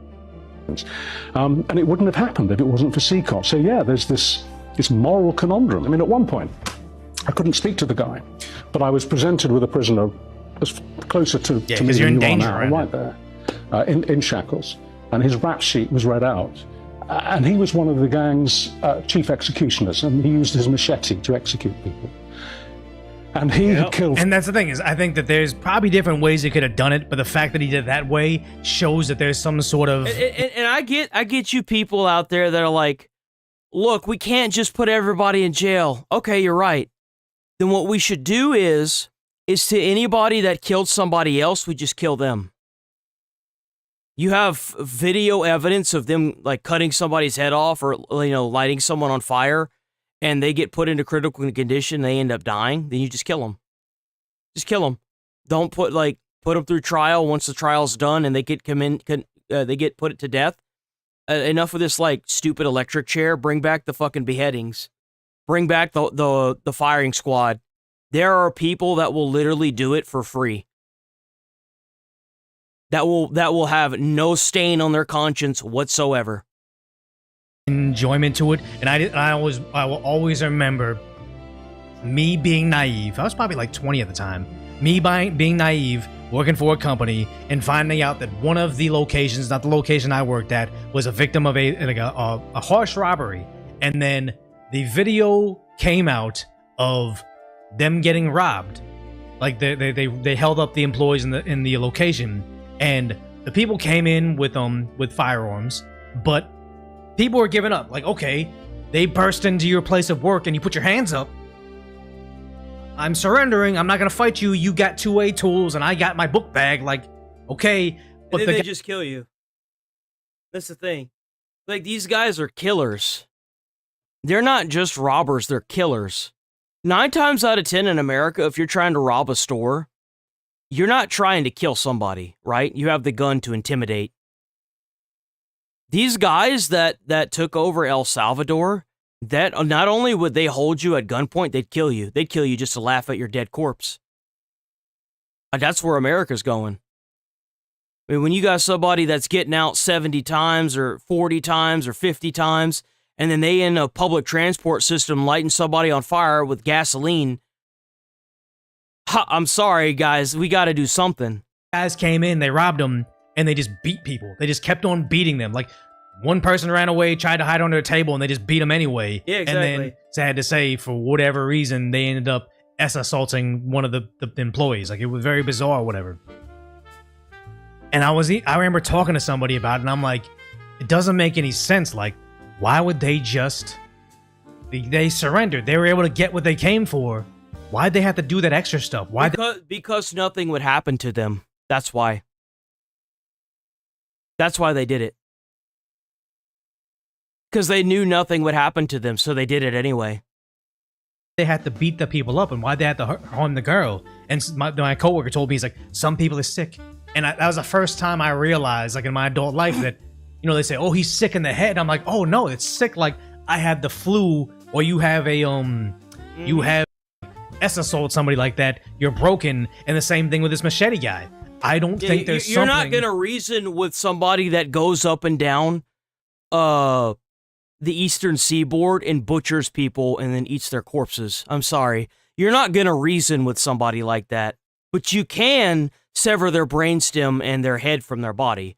I mean, you can do that. Anybody normal here in this chat say, you know what? I'm willing to be an executioner for the gang, and my weapon of choice is... Exactly. There are a lot of people that will be willing to be the firing squad that will have no sympathy for these people. I would be one of them. You want to go into a gas station and essay a woman and behead people? Well, give me a gun. Give me a gun. I want to do it. A machete, someone that's voluntarily doing that, I just don't think there's a rehabilitation. I don't think there's a social worker. You can't talk to a shrink. We can't fix you. Yeah, that's what I'm saying. There's so many. Because, again, some people are sick. They're broken. Very sad, but what's the alternative? I feel bad for the sick in the head guy that machetes people to death, so... Yeah, I feel bad for him, too, after he's been executed. Damn, it sucks to be him. Maybe he shouldn't have done the thing that landed him his execution. Let's go ahead and just roll the dice with you and let you free again. Amongst dozens of executions, he'd killed 5 workmen in one go. Yep. These were guys who were laying cables Just working guys, but because you're sick in the head. There are people in this world that will see 5 linemen that are working on a power line, and they will throw water on you to electrocute you and kill you, just to do it. And these are the people that these disease-ridden morons that are protesting in Minneapolis and in California and in New York think are going to, I don't know, be okay to let out? I don't get it. I don't get it. They gotta go. Street, and they had accidentally strayed into the territory of a rival gang without seeking their permission to be there. And they were telling me this when suddenly the video was shoved under my face on a phone, and it was of him committing that execution, that mass execution, which he had arranged to be filmed so he could post online to show how ruthless the gangs would be. Mm-hmm. And it was the most, we all know about the ISIS beheading videos. Yes. It was like that. I won't go into too much detail, but I was seeing him, recognizably him, he hadn't covered his face, recognizably the man in front of me, macheteing to death and beheading these 5 innocent workmen. Yeah. And when you start to absorb that side of the story, it makes you, it challenges your perceptions about CCOP. Yeah. Only then can they say, I don't like this human zoo. How dare they put them in jail like this? But once you mature, see reality, some things change. And one thing that I would tie this together with is the idea that we've heard that certain countries are emptying their jails and sending them towards the border when Biden just opened up the border for everybody. Because keeping people in jail is very expensive. Letting them out, rearresting them, giving them trials, putting them in jail again, all the services, all the suffering. It's just a detriment to society, so why not give them a one-way shuttle to America? And then somehow Americans are like, oh, keep the borders open because asylum seekers, blah, blah, blah, not knowing that's the type of evil that gets here, but then they don't understand. Well, they understand it. They're just too stupid and ignorant to actually figure out what it means. They'd rather sit here and be brainwashed like a bunch of sheeple. That's what they want. They're a bunch of sheeple. They're willing to take illegal measures to get into the country. Or they're paid to be sheeple. Come on. How much longer are we going to sit here and act like those protests aren't paid? Like, seriously. Not somebody that can get here seriously, the guys. legal way. And then when we see stuff like this, we realize, oh, the problem is so much more worse than we ever imagined. Is video NBC7 obtained from the Mexican District Attorney's Office of the operation conducted Sunday on the Mexican side of the border. Federal agents discovered a tunnel they say is nearly 3 football fields long. Jesus. It includes lighting, ventilation, and a sliding mechanism that a whole ass subway system under our country. This is not somebody seeking asylum. This is literally enemy evasion into the country, because if you need this tunnel, you're not bringing in you're bringing in weapons, you're bringing in drugs, you're bringing in poison, you're bringing in whatever you can to enact a form of terrorism into the country. They're looking for support. Like it's one thing to run across the border at the top surface level, but whenever you need a tunnel system in order to bring your shit into America to kill people, hell no. I'll be bringing in substances. Connects both sides of the border, according to Mexican authorities. Dr. Andres Sumano, who's an expert in public policy, says these tunnels are benefiting criminal organizations on both sides. And you know what you do? You find as many of these tunnels as you can. You put as much C4 in there as you can, and you blow that bitch to smithereens. You put one every like couple feet just to blow that bitch into nothing. Blow it to hell. Sides of the border since the 90s. They are still using these types of tunnels, and the Baja Cali region, it's still the epicenter of synthetic drug trafficking.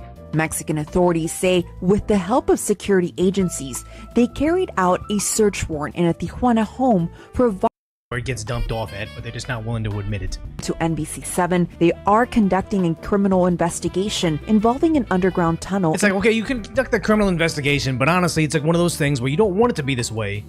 But what is the argument, like, chat, tell me, what is the argument against sealing it with cement, it's obviously not friendlies coming through there. Like, are we really worried about the people that are sneaking in the country?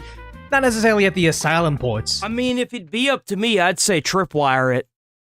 That's what I would say. I would say rig it with C4, so that way the second that they come in and they trip it, they just die with the blast. They want to use it, go ahead and use it. Or trying to come over there with their hands up and say, oh, I'm turning myself into an officer. I'm just saying, whoever's coming through that tunnel probably doesn't have the best intentions for our country. There's way more than one tunnel, but why would you know about the one? I'm sorry, but any illegal that's trying to cross illegally has no intention for America. They haven't, they didn't come across with good faith intentions at all. No, like, hell no. Why don't you get rid of the one already? Mess up the soil, no cement, nothing, not something corrosive. Okay, something cementing it shut. But I'm willing to bet if they're able to build this tunnel through miles of like underground, they can get through some cement. Otay Mesa, but didn't confirm if the business on Roll Avenue is connected. Right where we are standing, we can actually see several agents in front of one of the storefronts in that area. We can also see that area has been taped off. Experts say given the political climate... They just played Minecraft, yo. They like got up under there and they were like, all right, we got to start digging and then we'll pop our head up every now and then and eventually we'll get somewhere. This is an important find since the U.S. government has been asking Mexico to crack down on drug trafficking. Homeland Security investigations told NBC7 they are not providing additional details to protect the integrity of the ongoing investigation. That is crazy. Okay, you're saying it's probably a cartel tunnel. They need to warn the Mexican government first. If they really believe the president is connected to them, who knows what Marco Rubio is doing, but if he really believes that, they probably can't communicate anything to her about as far as like our operations against them. So I wonder, like, at what point in time do you treat them as like enemy combatants? And that's kind of scary to think about. Not really. I mean, it's not really that scary. I mean, if you've got Mexico trying, like the actual government in Mexico trying to bring shit over that's going to hurt Americans, then let's bomb them. Let's do it. I don't have any sympathy whatsoever. I'm sure a lot of Hispanic people, Mexican people that live here feel the same way too. There's a reason why they're not there. If we clean up their government, maybe they'll feel safer whenever they visit their family in Mexico. I mean... Jeanette Quesada, NBC7. And this is not the first underground tunnel discovered in that area. Back in 2016, federal officials seized a drug smuggling tunnel on Enrico Fermi Drive, less than a mile away from where federal agents were investigating just today. 30 mil worth of drugs? Holy! And then back in 2020... Oh, this is the constant thing. 2016, 2020, 2022. ...dollars worth of drugs seized from a drug smuggling tunnel connected to a Tijuana warehouse. And in 2022, an 1,800-foot drug tunnel connecting a home in Tijuana to a warehouse in San Diego was also discovered. An estimated $25 million in drugs found there. Damn! Yeah, it's crazy. Because I don't even know. Like, I don't even know if there's a solution to... Yeah, there is. Every time you find one of them, you bomb it. You blow it up. Blow it up. Treat it like the bug holes in Starship Troopers. Send an RPG down it. We rage against George Floyd's death, but not Henry Novak's. Mm-hmm. Well, I suppose because they are comparing Henry Novak to George Floyd, and I hate to break it to all of the internet online trolls. Henry Novak was nothing like George Floyd. George Floyd was a piece of human trash that was resisting arrest, and he ended up getting himself killed. Wasn't killed by the Henry police. Novak was a hardworking, I would assume, I think he was Britain, that was going to college, that never had a criminal record, that was doing everything he was supposed to be doing, and he got stabbed by some guy that wanted to carry some weird ceremonial dagger around. These aren't even comparable. Leave it to the internet to find some kind of weird obfuscation to try and connect what happened to Henry Novak to some schizo criminal that had a history of violence. Well, he died because of a lack of police care, right? I think what we're seeing here is an outpouring of rage that the police didn't turn up at the scene of this crime and automatically presume that the brown people were the criminals and the liars and the white person was the innocent victim. I think it's that simple. I think they just hate the fact that the police force no longer turn up at the scene of the crime and treat the ethnic minority as the wrong 'un.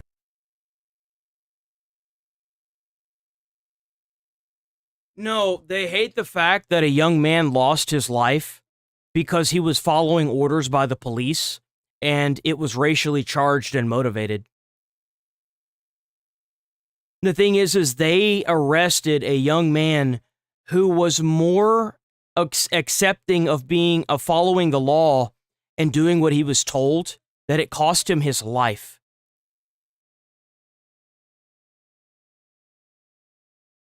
And he's dead now because of it.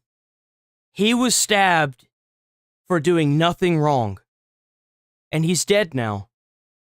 He followed what the police wanted him to do to get on his stomach, even though everything in his body was telling him that if he did that, he was going to die. And he died. He followed the law to his last breath. And you want to sit here and do this, guy? Yeah. And you know what? You keep calling people white supremacists and Nazis, and maybe you'll get what you want. These people here, in my opinion, are just as much of an enemy as any of the invaders are. They are enabling this to happen, purposefully misunderstanding. Because, yeah, they automatically default assumed that the guy that was laying on the ground and could barely talk was the one who did something wrong. They told him that he wasn't stabbed. And then he's saying he was stabbed 3 times before they laid him on his stomach, where he freaked out and panicked, and then he finally laid down and died because he choked on his own blood. You had multiple police reports or multiple people calling in the whatever y'all use over there in Britain, saying that there was somebody who was stabbed. Even after this young man died, you didn't even handcuff this schizo that did it. You brought him somewhere where he can get whatever food he wanted before he was put in jail. And you want to talk about racism? That's crazy. This young man was handcuffed and bled internally and died, yet not once was this piece of shit ever slapped with handcuffs. That's crazy. Then they went with the murderer. Be careful what you wish for. You might get it. Go get him food. Look, I think this is a tragic case, Henry Novak, but we really need to listen to Henry's family because they're asking us as politicians, as leaders, not to use his case to whip up divisions. See, he's trying to rein people in because he knows that it's getting out of control. And he knows that this could break containment and actually radicalize people. The fact is it already has. It already has. There's nothing that Keir Starmer is going to say that is going to magically make this go away.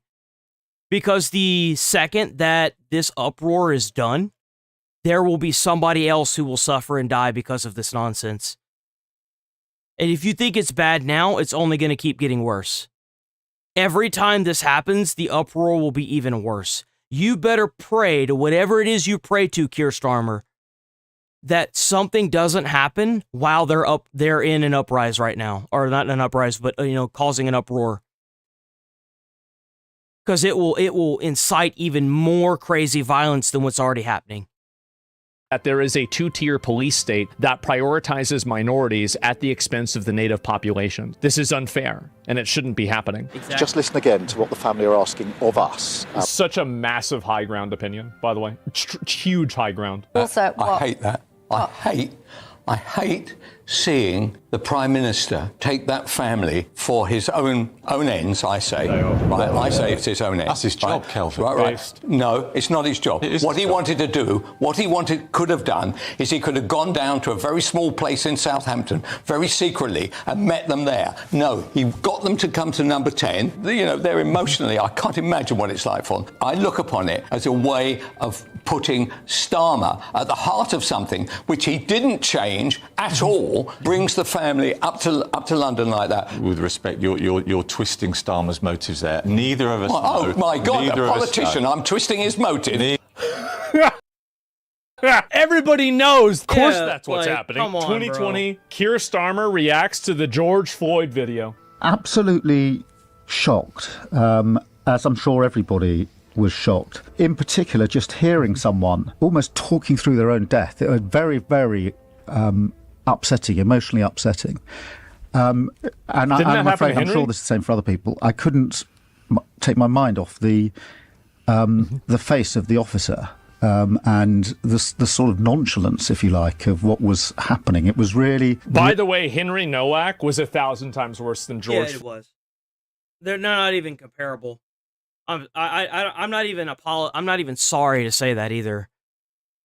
No, George Floyd was a criminal. He was a violent, awful criminal and a drug addict. And you're trying to compare that to a young man that had his whole life ahead of him, regardless of their skin color. One of them was going to college, was going to be something, and you're comparing that to like almost a 50-year-old dude that had a criminal history of violence. No, dude. Fuck out of here. It's not even close. Really, really chilling. And I think that's why it sparked such a reaction across the world. I was genuinely shocked. And the image, I think, will stick with me. And I'm sure it'll stick with many people. If these people could turn off the internet and kill the population, they would do it. Let's be honest here. That combination of a man talking about his last breath in that way and an officer apparently unmoved. Man, you just really had to 1-for-1 it, didn't you? That's so ironic. Wow. Almost half of British students back the return of the death penalty. The death penalty. Yeah, and it's only going to go up. It's only going to go up. The more you don't solve the problem. Every day that you read a news report of a guy that had like a CVS-linked criminal record going into a public transit system, pouring gasoline on somebody and lighting somebody on fire who burned to death, is another day that you might as well just advocate for vigilante justice, because it's going to get there. It's going to happen. The more you sit here and refuse to do anything about these fucking criminals that are running rampant in this country and in every country around the world, you are setting up another day for vigilante justice, for a person to go out that has nothing left to live for in their life because they had everything taken away, to go out there and do the justice that the prison systems won't do. Because you've got all these woke, DEI, useless piece of shit judges that need to be sitting in jail right next to these criminals.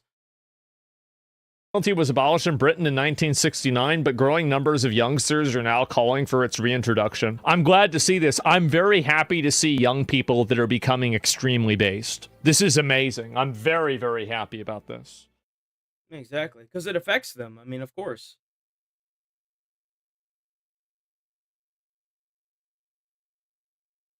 Fumes at Netanyahu. You're fucking crazy. You'd be in prison if it weren't for me. I'm saving your ass. Everybody hates you now. Everybody hates Israel because of this. Donald Trump confirms he told Benjamin Netanyahu that he's fucking crazy on a phone call. I did. I wasn't angry, but I was a little perturbed.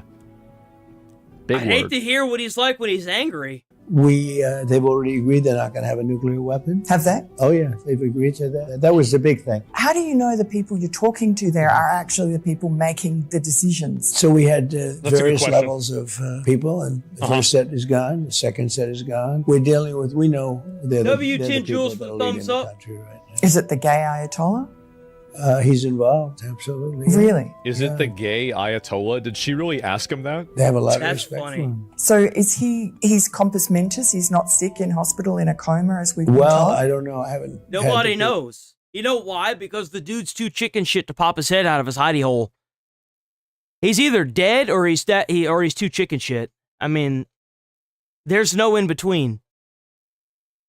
Well, I'm not hearing he's doing great, missing a lot of different parts, but we seem to be getting. How's it going, Capitals? Well. Now, Axios reported that you had a phone call with Bibi Netanyahu, the Prime Minister of Israel, in which you were angry with him. You said, "Are you effing crazy? What are you effing doing? I helped you stay out of jail." Is that true? Did you speak to him in those terms? I did. I wouldn't say. How's it going, your boy? Damn. Perturbed Boy, at Teddy. his Damn. So he actually Constantly said that shit. fighting with Lebanon. At some point, they said, Bibi, we got to stop this. We got to stop it. Now I have to make a determination. Do we sign a deal or we do it the other way? The other way is not nice. What will the other way achieve, though? Certainty. It would be over. That's a good There answer. wouldn't be any bullshit. There wouldn't be any talking. There wouldn't be any delay. I'd rather do it the nice way from a humanitarian standpoint. Can you do it just with bombing the other way? Yeah, you don't have to. We don't need boots on the ground now. Well, we did it. You know, we wiped out much of their military with just bombing. We didn't put anybody on the ground. You don't want to do that. You're so far away. You don't want to do that. For 2028, the Democrats, who knows who they're going to field? They don't have a great candidates, but you have a cornucopia of talent. We have a lot of talent. They got a lot of young bucks. bucks. You talked about JD and Marco Rubio, and I think you like sort of. It's good. I like them together. You know, it would be great. But I would think that JD and Marco as a team would be very hard to beat. How's their compare that relationship? to these low IQ people that we have on the other side. You know, Gavin Newsom is an example. He said he's a stupid person. He said he's stupid. dyslexic. He said that he's look. I'm not going to knock dyslexia because people have it, but it's not ideal if you're president. Why boast about it? Well, it's not ideal if you're president. He's trying to find common ground with his with the people that he's trying to get to vote for him, but he's such a privileged white dickhead that he can't even find common ground with them without being called racist, and it's hilarious. It's hilarious. It's absolutely hilarious. True. He can't read a speech. He said he can't read a speech. He cannot do it. He said he's a stupid person. But he said he's smarter than the people in the room. So then now they're going after it because it happened to be a black audience. It was the most incredible thing. He's smarter. He said he's stupid, but he's smarter than the people in the room. I'll be honest, there's something wrong with him. It looked really bad. It did. It looked really, really bad. I'm not trying to impress you. I'm like you. I'm no better than you. I'm a 960 SAT guy. And, you know, and I'm not trying to... The issue that I see here is that he wasn't seeing race and color. He was talking about the average Joe, if that makes any sense. And it was being taken in a way that was racist. I don't know how to break it to the internet, but people that were raised around like the 95 to like 2016 era don't really see skin color. You know why? Because we see everybody equal. That's why.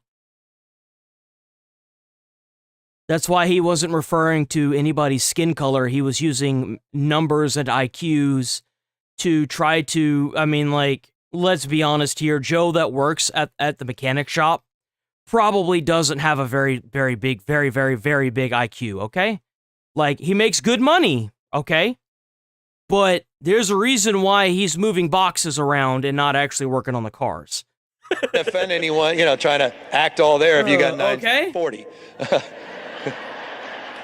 Hey, yo, I'm just retarded like y'all are. I would assume, right? No, it's all right. I cannot, you've never seen me read a speech because I cannot read a speech. Because it happened. You can't read? To be a black audience. It was the most incredible thing. He said he's stupid, but he's smarter than the people on the room. I'll be honest. I don't think he meant that in a racist way. But I'm totally going to use it against Gavin Newsom because I don't like Gavin Newsom, so fuck him. With him. Yo, W200 joules for the sunshine.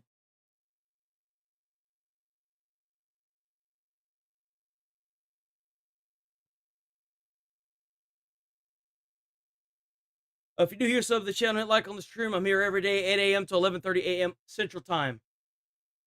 Yo, that W for the flow. W for the flow. For 200 joules. W200 joules by Capitals.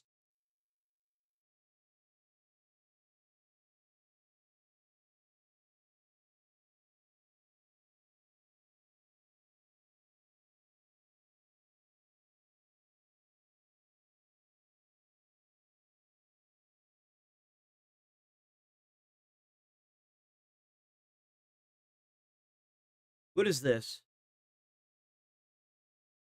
California election workers are still counting votes. And we are learning it could be days before we know who will advance to the runoff in two hugely important races. California, as you may know, is known for being notoriously slow at vote counting. Yeah, they got to make sure they slide in enough votes so that way the candidate they want to win wins. It actually I'm not even going to lie. I don't really like saying that either. I don't like being like, oh, well, you know, obviously they cheated. I mean, the only cheating that I could possibly see is them using the homeless people and bribing them for voter registrations just so that way they could give it to the illegals that are there so they could vote. That's the only form that I could see of actual cheating. Like, I don't really blame the ballot people other than the fact that maybe they need to have some form of like actual identification per voter. That would be great. But they don't. Sparked widespread criticism across the political spectrum over time. And right now, for California governor, the Trump-endorsed Republican Steve Hilton is maintaining his lead over former Democrat state attorney General Javier Becerra. Let's go. Far-left billionaire Tom Steyer, who spent, well, we can tell you at least $200 million on this one race, is in third place. Steve Hilton originally announced his campaign right here on the Faulkner Focus, and he joined me yesterday and what it will take to make the Golden State golden again. It's the election. Get rid of all the goddamn crime. For who's going to lead our state and who's going to lead us in the direction that Californians want. We don't have to have the highest housing costs in the country. We don't have to have the highest gas prices in the country. No, you don't. You're absolutely right. He's absolutely right as well. He's absolutely right. We don't have to have the highest taxes in the country for the worst results. These are all choices. These are choices made by the people in charge. And there's going to be a lot more people that are going to be young, that are going to know exactly what's going on because they were raised in it. They've experienced it. They lived through it. And just like my input on most of these topics, they're not going to be dissuaded by nonsensical, egg-shelled topics like talking about somebody's fucking shoes that they got from Trump. The days of mental gymnastics are being completely obliterated by people who have experienced firsthand this corruption. Whenever you push an entire generation of people and they finally get to the age where they can go in and become politicians, you have completely alienated those people. They won't care what you have to say. They will treat you just like Marco Rubio does. Most of your nonsense is just blatant bullshit. They will sit there on the stage and ask you what makes what's the difference between a man and a woman? Define a woman, and completely annihilate you in most topics because they've lived through it and they've got like actual firsthand knowledge on most of these topics. And in the race for Los Angeles mayor, a city fentanyl-ridden with rampant homelessness, incumbent Democrat Mayor Karen Bass, who's been overseeing all of that, is waiting to see who she will face in the November 3rd runoff. Will it be the rising star non-politician Spencer Pratt or the radical? Oh yeah, no, it's gonna be Spencer Pratt. She's done. There's no way, dude. Left candidate Nithya Raman. Unless they magically manage to get like almost another 100,000 more votes, there's no way. Post opinion editor with this. There's almost no way that Nithya Raman could move into second place. She is roughly 50,000 votes behind. I don't think there are 50,000 votes for her left in the pile of ballots to be counted. And that's assuming, of course, Spencer Pratt has 0 votes in that pile. So I think Spencer Pratt is comfortably in second place. Report from the ground now. Let's get it from Matt Finn. Matt. Harris, we're now 2 days after Election Day here in L.A. County, and officials say there are still 700,000 ballots left to be counted. Only 62% have been tallied. It is a slow trickle. Now, the latest ballot dump we got shows Mayor Karen Bass has strengthened her lead. Spencer Pratt picked up about 6,000 votes. Third place, Nithya Raman benefited with about 9,000 votes that narrowed Pratt's lead. In the governor's race, roughly 50% 56% of the vote is counted. Republican Steve Hilton remains on top with 1.42 million votes. Democrat Javier Becerra in second with 1.3 million votes. Democrat Tom Steyer in third. Now, also in the congressional races, Governor Newsom's effort to turn 5 House seats from red to blue is running into some problems. As it would and should. District near San Diego, which was redrawn to favor Democrats, Republican Jim Desmond has won a majority of the vote over a Democratic city councilwoman. And up north, Democrats face the possibility of losing a second redrawn district near Sacramento, where former Republican, now independent candidate Kevin Kiley is leading among a field of Democrats with a Republican in second. Bro, the Republicans are just decimating as well. Now, California says its vote counting system takes so long, in part because every voter gets a mail-in ballot that doesn't have to be postmarked until the final voting day and then signature verified. In the days ahead, you will likely hear from voices, some big voices, some loud voices, that it's crazy, that maybe it's even stupid that it takes this long for votes to be counted in California. I want to emphasize it's not stupid, it's not crazy, it's actually the law in California. And in some of these statewide races, only about 50% of the vote has been tallied, so we could be looking at this for days, maybe even weeks. We've been here before, Harris. Well, I'm telling you what, if it doesn't go the Democrats' way, those man's words are going to be twisted. I guarantee you'll hear Democrats saying, well, even the law can be stupid, because this jungle primary has yielded this for them, a fight that they never thought they'd see in that cobalt blue state and city of Los Angeles, particularly. It's really blue. All right, Matt, thank you.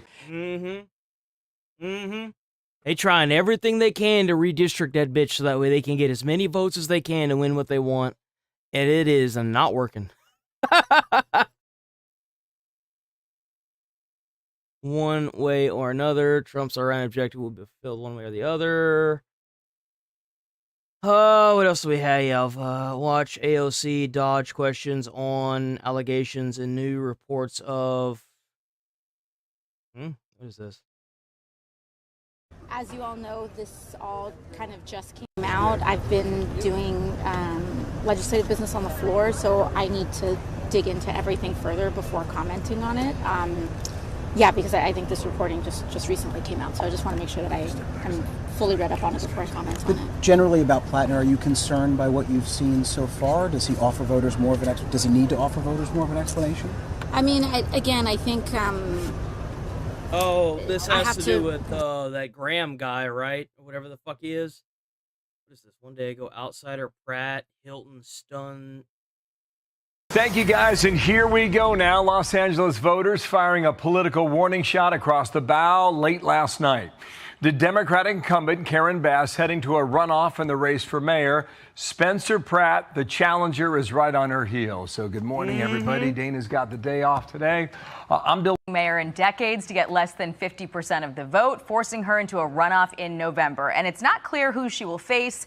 But right now, Spencer Pratt sitting in second place ahead of progressive Nithya Raman. So now, come on, Spencer Pratt, baby, take it home. Challenge amid I don't think Spencer Pratt's going to be mayor. I don't think Los Angeles is. I'm sorry. I don't think California is got it down bad enough yet. Tumultuous tenure. Many voters angry over the rampant homelessness and the drug-ridden streets. The city's also struggled to rebuild after the devastating Palisades fire that... Oh, yeah. I mean, like, it's hard to rebuild your house whenever all the money that was supposed to go to you for fire relief instead went to, common criminals inside of the prison systems, from what I understand. Thousands of homes. And with the votes still being counted, all three candidates battling to the very end. And in the early morning hours, here is how two of them see it now. I have devoted my entire life to serving the city that I love. Then why the fuck is it burnt down? If that's the truth, then why the fuck is it burnt down and you got rampant homelessness? It seems to be like you don't give two shits and one fuck about anybody in California. Where I was born, and I'm going to continue to do that all the way to victory in November. And she knows it's on. I hope she's ready, because I literally could not be more excited. No matter what happens in this election, That's right, cry. That's right, cry, because you know your ass is cooked. Cry about it. Come on, cry a little harder. Never stop fighting for it. Oh yeah. Meanwhile, What's the the race for matter? Your fucking terrorists can't be imported anymore. Oh California no. governor remains too close to call. Republican Steve Hilton and Democrat Javier Becerra leading the pack. Matt Finn is live in LA with the latest. By the way, she ran on open borders. She ran on open borders. That's why she's losing, by the way. If you still try to run on this mindset with open borders, you're probably going to get completely decimated. Matt. Good morning, Jackie. If Mayor Karen Bass got more than 50% of the vote last night, she would have been automatically reelected. This is over. But she did not. She didn't. So now Bass and whomever officially comes in second place behind her are going to advance to the general election in November, where they're going to battle this out all over again. Look at that number, boy. Look at that number. Now, the latest numbers from the AP this morning in the mayor's 4%. race, the AP estimates 63% of the votes are in. Karen Bass Literally 4.4% off. 34% with 172,000 votes. The AP says she'll advance to the general election. Just behind her is Spencer Pratt with 30%, 151,000 votes. And in a distant third is progressive councilwoman Nithya Raman. Now, Bass held a more traditional headquarters event last night at a hotel in Koreatown.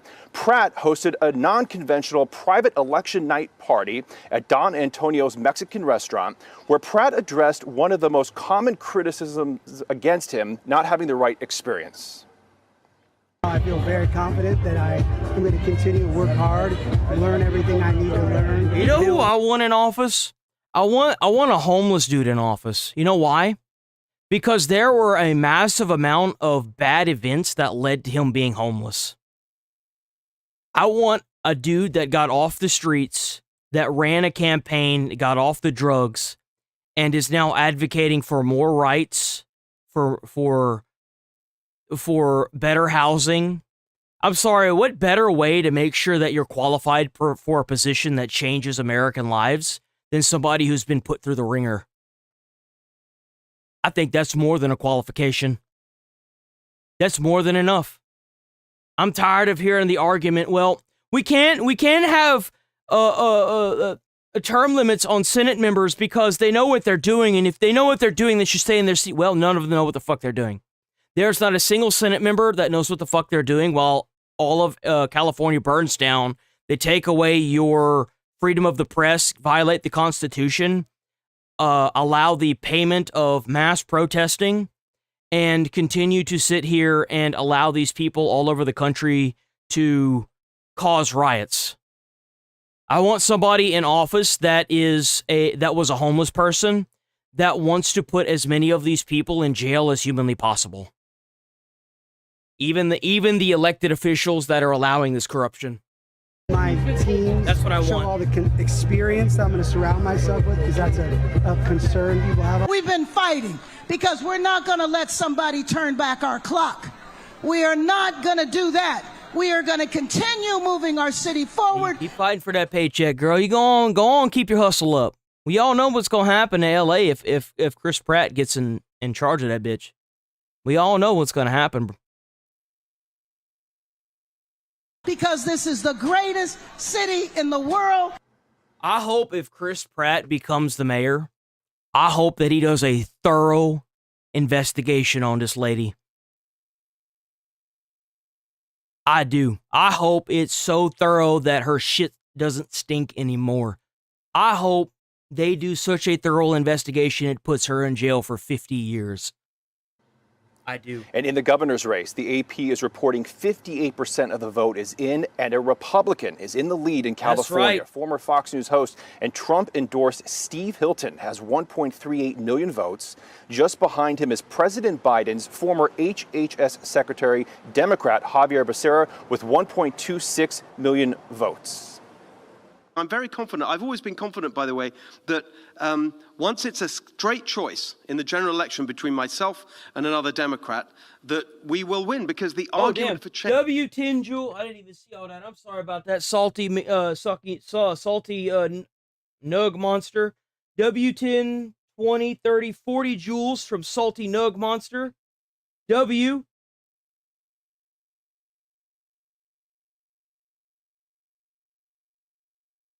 Salty Nug Monster.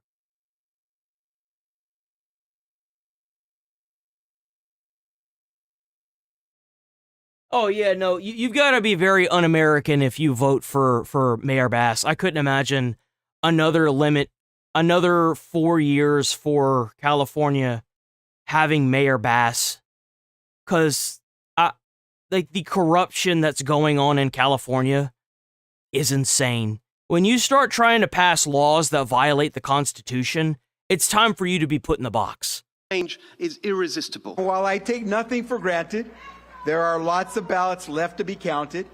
It appears that we are on track to advance to November. And in third place in the governor's race is Democrat Tom Steyer. There are still tens of thousands of votes to be tallied. We will keep you updated here from California. Back to you guys in New York. All right, Matt Finn, thanks so much. So, Jackie, over on the board, we'll show you where we stand right now. We'll begin. A lot of people trying to keep up with that, man. A lot of people.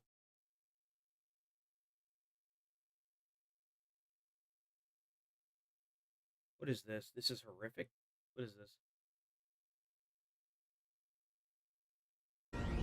The walls may be closing in on Maine Senate candidate Graham Plattner as he reportedly faces tough questions from Senate Democrats over whether new allegations will come to light. This comes as a growing list of controversies threaten his bid for office, including, but not limited to, explicit text messages, sexting allegations, a Nazi-linked tattoo, and deleted comments on Reddit mocking a Purple Heart recipient. Where do Democrats draw the line? Man. Well, they advocate for it, though. They advocate for terrorism. That's what they want. I mean, it's obvious. Ooh, look, they actually covered this. Hezbollah rejects Israel-Lebanon ceasefire. We are following some breaking news today. Hezbollah has rejected the latest ceasefire proposal with Israel. It's something Iran says has to be agreed upon before reaching a peace deal with the U.S. And it comes as Army officials are telling Fox News the conflict is putting a strain on the Pentagon budget. Our chief national security correspondent, Jennifer Griffin, is reporting live from Washington. Hi, Jen. Hi, Aisha. Well, the unresolved conflict with Iran, the rising cost of fuel, and unexpected U.S. military operations is straining the Pentagon budget, U.S. Army officials told Fox, forcing tough budget decisions and curtailed training. Quote, no. YouTube's done a pretty good job at trying to suppress the content, so a lot of my viewership has completely been decimated over the past. It's like slowly going down over the past few weeks. So like, I don't know if it's because the lack of like high like breaking news and stuff, but I do know that whoever is currently allowing the viewership on the channel definitely doesn't like the content. So. Yeah, it might be getting a lot more slower here, guys. So, I've noticing that they're trying to demonetize a lot of my my live streams as well whenever they get published. For like the not like. So like typically if I click off of audio fast enough that I like music, it doesn't hit me. But whoever's been fucking with me here lately, they really don't like me. So I'm just gonna keep doing what I've been doing and enjoying myself and having fun. And they can go fuck themselves because I'm sure they're probably gonna get fired soon. So it won't really matter. Energy market dynamics. But yeah, no, like viewership all across the entire channel, even with you guys donating the jewels, hasn't really helped. I'm half tempted to say if you guys want to donate like actual money. That would probably be more beneficial because I don't know what the jewels do at this point because even though like people have been donating jewels, YouTube's still been fucking me over. And I'm at the point now to where I'm just like, you know what? Whatever. I'm still doing it for fun. I'm having a great time. I'm making a little bit of money. I'll take it. You know what I'm saying? W almost $1.99, no sound. Should be fine.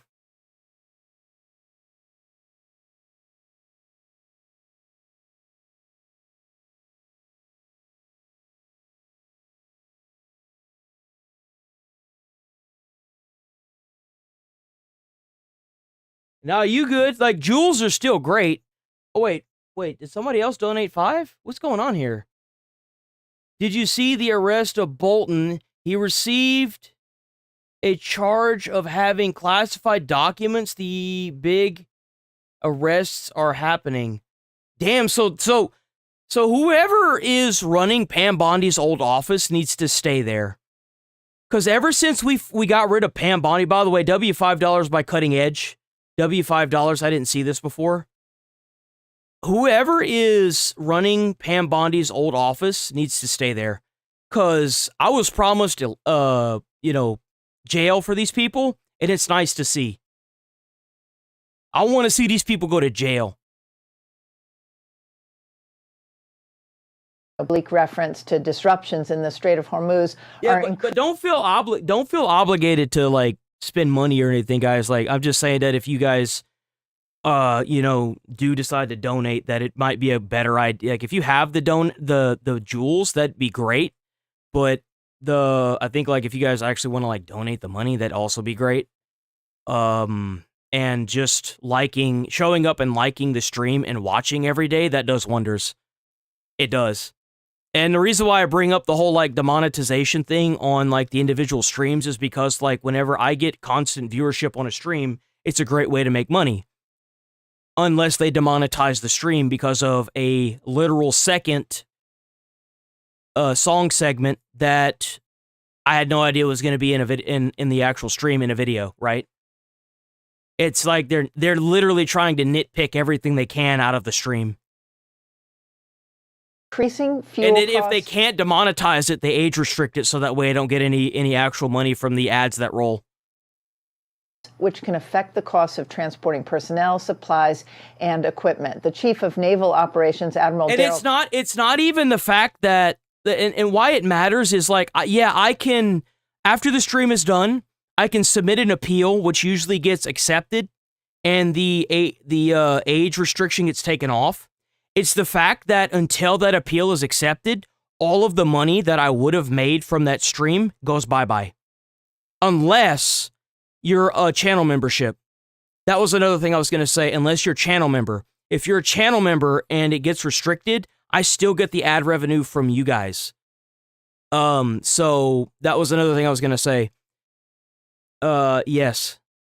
And that's what's weird about it. I can understand if they struck, because I live stream 2 different ways to YouTube. I have the shorts feed and I have the big feed, right? They only like to strike one of the feeds. So how are you going to tell me that one of them that gets the most viewership is age restricted, but the other one's not? Or the one that gets the most viewership is also the one that gets demonetized for the music, but the other one doesn't. That's why I know what's going on here. I wasn't born yesterday. They're trying to suppress everything they can. Even the video viewership is down like crazy. Even though you guys are out there hyping and doing the engagement, I was getting thousands of views and now I'm only getting a couple hundred. So it's obvious what's going on here. I'm not stupid. I'm just waiting for the dumb brain dead fuck that's causing this to fuck off and lose their job because all their DEI programs are dismantled. That's literally where I'm at, like, the House Armed straight up. Services Committee that without supplemental funding, the U.S. Navy Same shit, will have different to make day. tough decisions. The FY26 budget. But I just wanted to bring it up. I don't want to be like, oh, guys, no. I'm just bringing up, like, if you guys notice that there isn't really that many people anymore watching, that's why. Like, I could understand if it was both streams, but it's not. It's the stream with the most viewership that they're hitting. And it's a way to try and, like, I guess do what Iran's doing to the world. They're trying to, cut off my little bit of money supply. But I hate to break it to you, whoever's on YouTube that's doing this. I was doing this even when I wasn't making any money. I'm always going to be here. And Epic Fury. That does come at costs, and it comes at operational costs. Things like fuel costs, operating hours, training airframes. Yo, W5 Gaming Wade gifted memberships. I saw, man, what is going on with my notifications right now? Hold on. Y'all are doing shit and it's not popping for me. Hold on. Let me take it back a step. Okay, so there's the $5 dono. W to any Jules members that I haven't seen I'm going to go through and try to find them. Let me go back to the $2. Where's that $2 dono? Okay, so we got a lot. Hold on. Where's that $2 dono? And then we'll take it from there. Hold on, guys. I don't see it, and there's no way it's that far back, right? Okay, so W5, I saw one. W 10 joules from, okay. It doesn't help that I am, okay. W 250 joules from TX Julies. W 10 joules from T Money, WT Money, X Julies. Let me keep rolling down a little bit. Let me keep going down a little bit. W $5 from Cutting Edge. We read that comment. Make sure y'all like that up too. Let me keep going. I have 350 joules I was trying to save for Pride Flag. So I have to pay LGBTQIA plus. No. You have to say it the way it is, man. It's LGBTQIA ABCDEFGHIJKLMNOP QRSTUV WXY and Z. See, that's what you got to do now. You got to say the whole alphabet. W 250 joules from Rachel. W Rachel. By the way, the Discord's fucking banging. W Rachel. W Beastie Boy for the 5 gifted Gaming Wave memberships. Uh-oh. Something broke. Something actually broke. Okay, here it is. W gifted memberships. W 2 joules from Amphorism. Amphorism. Uh-oh. We broke the chat. W 2 joules. W Cutting Edge for $5. The thing is, all the charges given to the fraudsters of the anti-fraud task force and all the arrests are due to the fact of Pam Bondi. Well, that's the shitty part, is Pam Bondi did a half-ass job. She started the job, but she would never follow through with the job. That's what's so frustrating about it. W Cutting Edge. That's why the campaign to make us hate her look and the arrest in Utah all connected to the fraud in Dubai. There's even more fraud in Dubai. Jesus, man, how deep does the rabbit hole go? Seriously, how deep does it go? It's crazy, and all the man. Sorts of incremental things, munitions that you actually expend during wartime. I do fear that I'll have to start making decisions in the July timeframe on how I do force generation. The U.S. Navy has more than 24 warships still in the Middle East enforcing the blockade. To date, the Navy has redirected 127 commercial vessels. And you know what? You bring up a good point, Salty. How is it that they're telling us that the Pentagon is magically running out of money, yet we have enough money to send Africa and Ukraine all this fucking money? Why the hell we sending everybody all this money? Excuse me? And disabled 6 ships attempting to reach Iranian ports. Oh, $2. $2. Ceasefire with Let me pull that up. Come on. There we go. Let me make sure I'm not missing anybody.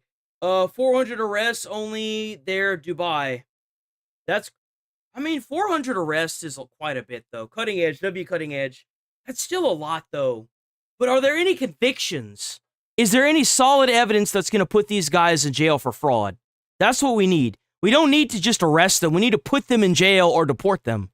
That's what needs to happen. Iran remains fragile. Earlier this week, the U.S. military took part in one of the biggest exchange of strikes since the ceasefire began on April 7th. Iran fired 13 ballistic missiles and 17 drones at Kuwait. Let's go, Kush. Several Iranian drones hit Kuwait's international airport, killing 1 Indian national and wounding 63 others. The IRGC says this was in response to U.S. Central Command taking out a telecommunications tower on Keshem Island and disabling a commercial vessel attempting to skirt the blockade in the strait. U.S. forces also disabled an empty sanctioned oil tanker trying to skirt the blockade this week. The Botswana-flagged MT... Remember, this is the excuse that they used for bombing a Kuwait airport terminal. Keep that in mind. They used this as an excuse to bomb a Kuwait airport terminal. You know, they took out the engine. Nobody was killed in the blast, taking out this ship. But they're just going to go ahead and send in drones to Kuwait. His crew ignored repeated warnings. Over a 24-hour period, U.S. aircraft disabled the vessel by firing a Hellfire missile into the ship's engine room. Last night's War Powers vote in the House shows just how concerned the Congress is about the costs associated. Hold on, wait a minute. Y'all hooking it up in chat, man. Chat. Let's see. W10 Joules. Something else popped up. I don't know what it was. Okay, okay, there's the Magic Man. W Magic Man. Salty Nug Monster for the 10 Joules for the magical golden poop. W2 Joules for the 100 from Magic Man. W chat, man. Associated with the war restarting. Aisha. Jennifer Griffin live for us. Jennifer, thank you. John? Be sure to like and subscribe for all the Fox News latest on YouTube. So there is a political uproar in the UK after the release of disturbing police body cam video. That video shows officers handcuffing and dismissing comments from an 18-year-old man. He was a stabbing victim, lay dying in the street. This after his killer, now convicted, had falsely accused him of a racist attack. That killer is now behind bars for life. We're about to show you some of this video. It's tough to watch. Some may find it I'm not going to put y'all through that again. I won't put y'all through that again. Nigel Farage is one of them. I have the video uploaded onto YouTube already, so I would recommend going to watch that. I won't put y'all through that again. That was actually really difficult to watch. It was really sad. He's the leader of the Reform UK, and Nigel, thank you for your time. Keir Starmer went after you. He says you're a fake, essentially, in the following comments. I'll get you to react to what he said. Let me guess, another group of baseless claims that mean fuck all to everybody, that do nothing for what's going on to the poor people in the UK that are being killed by these goddamn invaders, and another politician that needs to be put in jail, right? Watch. I'm really shocked that he pretends to have respect for Henry's family. Oh, yeah? Is that before or after you talked to the parent that made the press conference that talked about Henry's death and how he tried to triangulate it to knife stabbings instead of what's really going on in the UK? Was that before or after you sat him down and told him what he was going to say, Keir Starmer?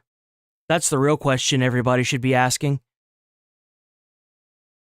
Then acts in this way. Grieving family have asked us not to respond in the way that the leader of Reform has responded. They have lost their son in the most... Well, if that's what they say, then why didn't they say that during the press conference?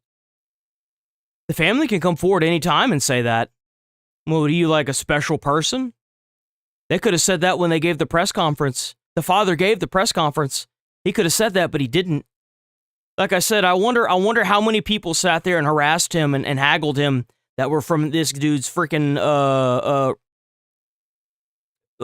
this dude's people. You know what I'm saying?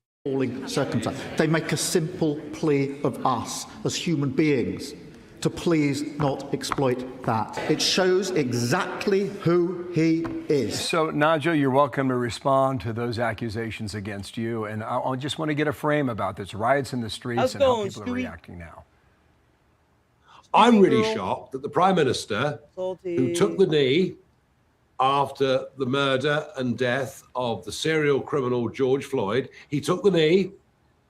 I'm really shocked that after the death and W $10 by God and a fish. W God and a fish. W God and a fish. Can you mention my channel from gaming and knives? Oh, you have you uploaded knives on there now? Yeah, check out Nigel, man. Check out God the Fish. Whoops. Check out God the Fish. He's got a gaming channel over there if you guys like watching the gaming stuff. Actually, you know what? I'll do you one better. Oh, shit. I didn't mean to do that. So there is a political... I'll do you one better. Hold on. I'll do you one better. Control V, enter. Let's see if it... Oh, no, you haven't been shadow banned. Okay, that's good. You haven't been shadow banned yet. They haven't gotten that desperate. Share channel. Actually, you know what? Let me just click on a video.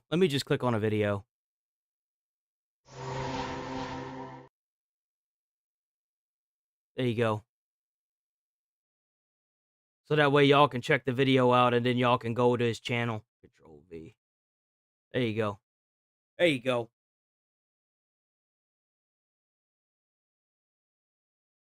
So there is a political uproar in the UK.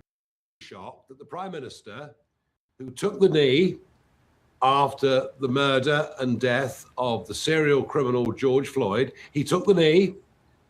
I'm really shocked that after the death and conviction of an innocent 18-year-old boy in the streets. That's the big word right there. He was innocent. He didn't do anything wrong. And he's dead because of it. The city called Southampton didn't say a word, nothing, until I raised it on the public sphere. He is a left-wing human rights lawyer who believes in positive discrimination, who believes in DEI. I like that word. Positive discrimination. That's exactly what it is too. It's okay to be racist towards white people. Positive discrimination. Okay. And who was accepted. Okay, I like that. The police I like in that my a lot. country That's now treat white I like that a people lot. differently to black people. And I believe that is a road to ruin. It explains the behavior of those police officers when that poor boy lay there dying. They were more scared.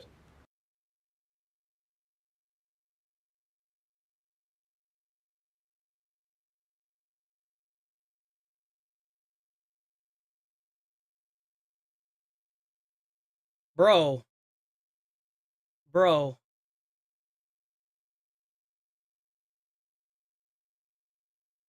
That's crazy. You've been here for 2 streams and you haven't, like, most of your stuff is just blotted out by YouTube. Held for review. Bro obviously doesn't have anything nice to say. What are we going to do with this guy? Man? He don't even have anything nice to say. Why continue showing up?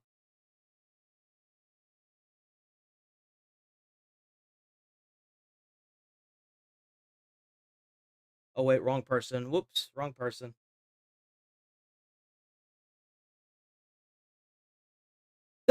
Even the new comments, dude, they're all getting blotted out.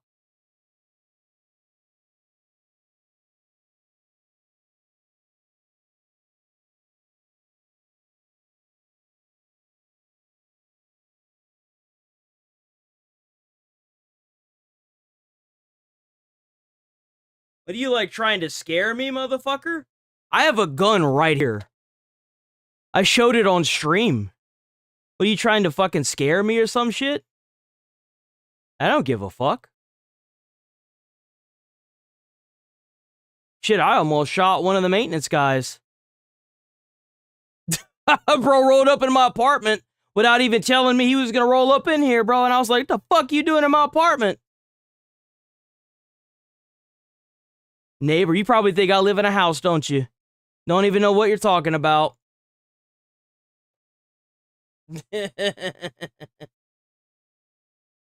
Shit. Bye-bye. A neighbor. That's funny.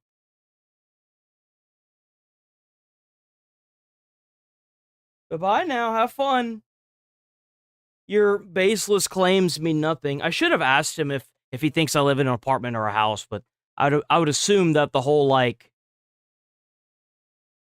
What the hell happened to the poll? Oh, there it is. It's on this side. Yeah, 85% of people just want you gone. Bye-bye. Have fun. 33 people voted to get you booted, bro. Are being accused of not dealing with a charge of racism, alleged racism, than somebody literally dying on the floor. And I tell you this, I was there, Bill. I spoke in Parliament yesterday. I had 600 of them screaming at me, shouting at me. But I am more in touch with British public opinion than all of them added up together and multiplied by 10. Okay, let me hear. The police have since apologized. There's a couple of things I wasn't aware of, that I'm aware of now that I want to ask you about. But first, the apology to Nowak's family. I'm so sorry you've had to go through this. And again, and I don't think if you were sorry, you would have put the police officers that did that to that young man in jail. You're not sorry. You don't care. Stop acting like you give a damn. I can't stand these fake facades of these people that, like, bro, you could have fired those officers. You could have put their ass in jail, but you didn't. Stop putting up a fake facade. If you gave two shits about anything, about that family, you would have advocated for more than 20 years on that schizo killer, and you would have fired or arrested the two cops that put that boy on the ground and let him bleed internally and die. But you don't. You don't give a shit. It's cutting through. We are saying sorry for handcuffing and arresting Henry. We are genuinely saying that.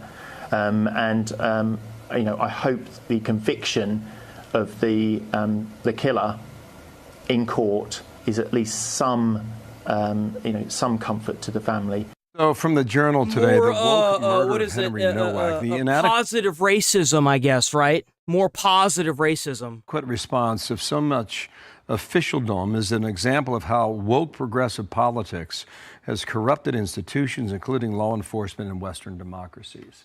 The accused behind bars now is a Sikh, and Sikhs carry ceremonial knives known as kirpan. And this now convicted killer also had an 8-inch dagger on. I guarantee you they would. I guarantee you there was a reason why that father stepped up to that podium and talked about how it was a knife crime. I promise you there was a reason for it. As well. That's part of what I'm learning about this. And Nigel, I did not realize, I don't know if this is under law, but it was after the sentencing that police made this body cam video public. And now you've got the reaction to it. Why does it take so long for people to see what we're watching here? Because the authorities cover this up. They don't want it debated. In fact, anyone that dares... Damn, W$20 cutting edge in the big chat. Yes, they arrested the most 10 wanted already, and I think the shield the Americans make like 7... Dude, I'm blind as shit. Hold on. 8,700 arrests with the Interpol 3,308 of illegal weapons and 56 tons of drugs. The Monroe Doctrine Interpol Orca X operation. What the hell is that name? That sounds crazy. Yo, hold on. I can't like this. W cutting edge for the $20.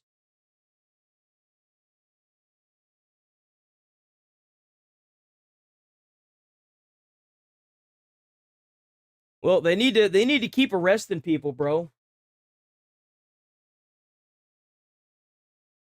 I mean, I live in an apartment. This gets labeled by our Prime Minister as being far right, whatever that is supposed to mean. And this is how... Well, it's not just arresting them. As long as people actually catch charges. I feel like if you're an immigrant in this country and you can't keep your nose clean and you keep getting arrested, they should just deport you. I mean, like, it's ridiculous that... The left-wing, woke, crazy agenda has gone. That chief constable from Hampshire, you just had on the show a moment ago, apologizing. The reason the police behave that way is they are now trained, briefed by police chiefs. They have the Hampshire and Isle of Wight race report, and they're actually told, you must police different ethnic communities in different ways. Wow. Meaning literally that white people do not get the same privileges under the law as Asian or black people. That is a Now, very strong allegation. I just have a second left here, Nigel. Has the temperature cooled down, or is it still at a fever pitch? No, because Starmer says, let's bury it, forget about it, and all be friends. And I'm saying, unless we deal with this, get rid of two-tier discrimination, it'll get worse over this.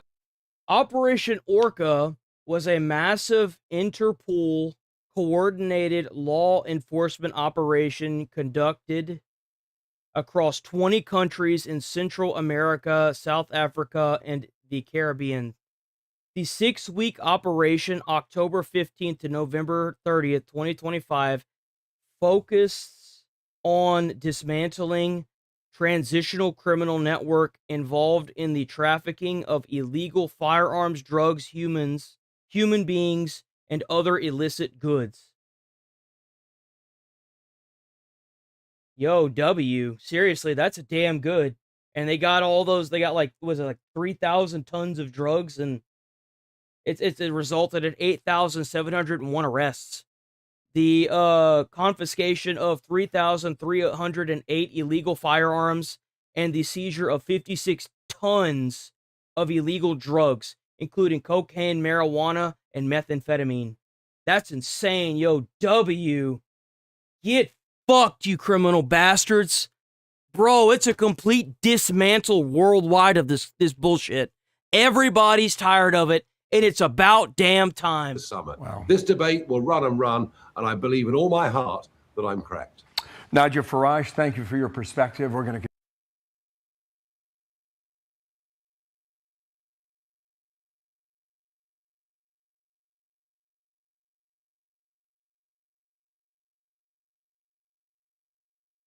Trump mocks Hunter Biden over potential presidential bid.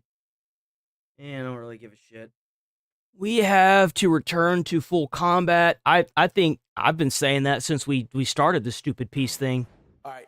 It was stupid from the get-go. Why aren't we bombing them, dude? Seriously, why aren't we bombing these people? In the peace talks, as Hezbollah rejects the Israel-Lebanon truce. But President Trump says he's hearing something very different. Watch. I will tell you, they called us and they said, how about stopping? And I think you're going to see things happen over there. That's been like a little bit of a different world, but it's interconnected with Iran. And it would be really nice if Lebanon could have some peace. And the president was referring to Hezbollah called him, but they don't want peace. Let's bring in 4-star general, Fox News senior. So, hold on. If Israel wants to continue to mop up Hezbollah, then what does it matter? It's obvious that Iran can't even control their terrorist organization, so if Israel wants to continue taking out Hezbollah, then why not let them? If they, like, I'm sorry, dude, like, it's like a parent that has a bunch of kids that are inside of a china shop. Like, if you have kids and you're letting them run around inside of the china shop and destroy things, and you tell the worker there, well, yeah, sorry, but, you know, I don't really want you to do any kind of discipline action on my child, but, you know, we'll continue to sit here and have this quote-unquote ceasefire. You know, you won't call the police, and I won't call the police. Like, I'm sorry.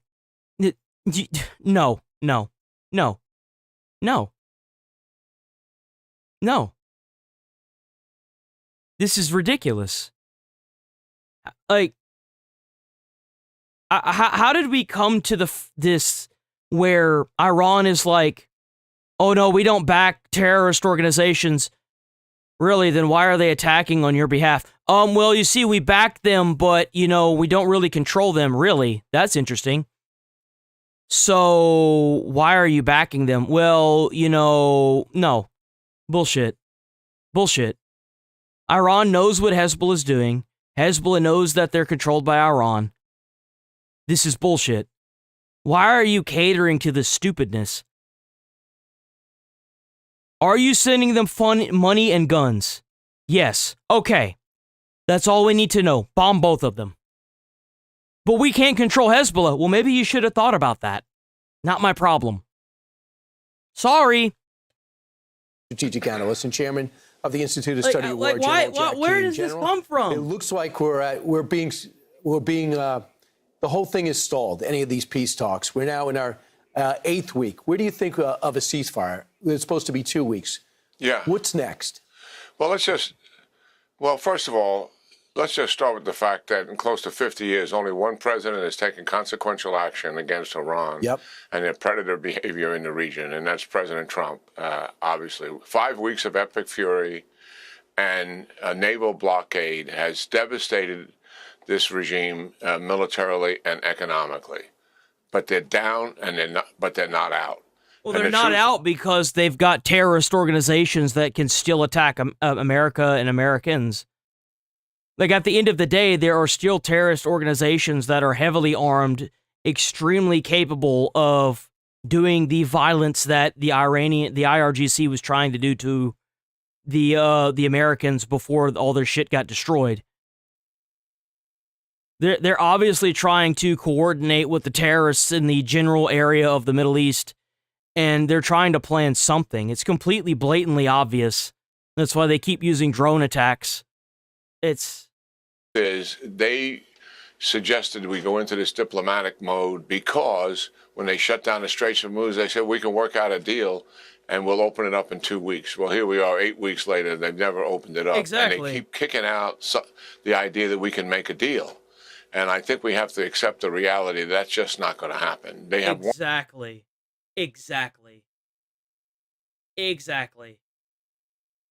one motive in mind here: stretch out negotiations as much as possible, get as close to the political situation in terms of midterm elections, and there will be less likelihood that President Trump would ever pull the trigger and go back to military operations. I believe that is their unstated strategy, their public strategy. Oh, we're going to make a deal. We're interested in making one.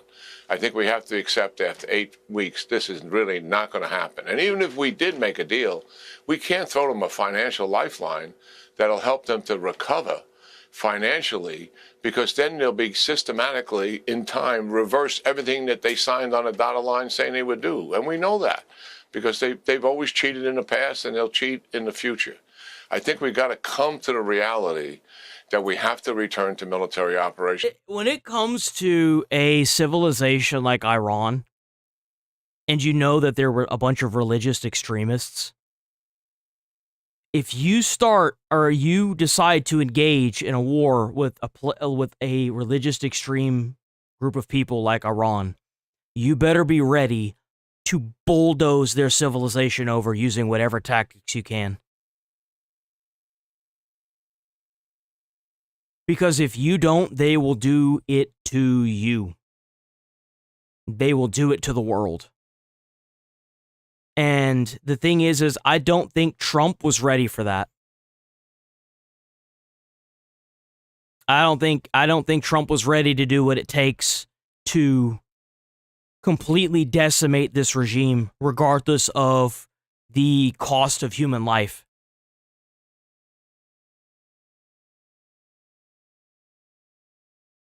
I can see if Trump makes a deal with these terrorists, I can see another 9/11 happening where it ends up just like Japan, like with Pearl Harbor. I could see that. I can see them re-getting their strength, making a weapon and using it on America, and in America being forced to crack nukes over their fucking civilization. I can see it. Now, could it have been avoidable? Yes, it could have been, if we had just done it now while they're weak. It absolutely could have been avoidable. When we stopped, we had about 2 weeks left. And the IDF and Central Command believes they have 10 to 14 days left to be able to finish offensive operations that were assigned to them. And now we actually have more targets. And the reason is because we've been monitoring them for 8 weeks. We have lots of intelligence. And obviously they've been recovering their military capability during these 8 weeks as well. But we've been monitoring that. So what I'm suggesting is if we go back to military operations, and I believe that's the preferred option, I think we should return to full combat operations. There's going to be suggestions we just do a limited operation or a small operation to kind of get their attention. And here's the caution. The caution is Iran's going to retaliate regardless of whether we go small or go big. Let's go big, take down as much of their capabilities we possibly can, and get these guys as close to collapse as a military operation can possibly achieve. And then with economic pressure, we can put this regime truly on a pathway to collapse. I think that is the best option in front of us. General, from everything I've read and from what we've seen, I think it's the only option. The other thing that you've been monitoring close, and I always read the Institute of Study of War every single day. It comes out 2 or 3 times a day on all the hot spots in the world. And what Ukraine is doing is the most underreported, fantastic story in the world today. It is. And now President Zelensky, in an open letter to Vladimir Putin, proposes a face-to-face meeting for a full ceasefire. Yeah. I mean, after he bombed Moscow, it kind of sent a message to Vladimir. I mean, with how, I'm sorry, I'm just going to say it, Russia's weak. And the Ukraine proved that. They couldn't even defend Moscow. I'm almost fairly certain this war with Russia and Ukraine is coming to a very abrupt end. Because the Ukraine is just done with it. Like, the Ukraine is pushing back over the land, and they're also bombing capitals now. Like, it doesn't look good for Russia. Russia continues to go after civilian targets because they can't hurt the military. Your thoughts about a one-on-one meeting, and maybe you should tell our audience how effective Ukraine has been. Yeah, well, there's been a major turnaround in the war. Russia has started their spring and summer offensive, and it has failed miserably. They are losing more territory than they have the ability to take, and that means that Ukraine is on the offense and is retaking territory. They've actually also, despite the dominance of drone warfare, which led to positional warfare on the ground as a result of it, no operational maneuver, no tanks, no fighting vehicles, Ukraine has returned to tactical maneuver. They figured out how to suppress Ukraine's drones at the same time maneuver with those tanks supported by artillery and supported by drones, and obviously infantry on the ground. So the war has changed, and for the first time ever, Putin cannot replace the number of casualties he's taken. In other words, he's taken more casualties than he has people to replace them.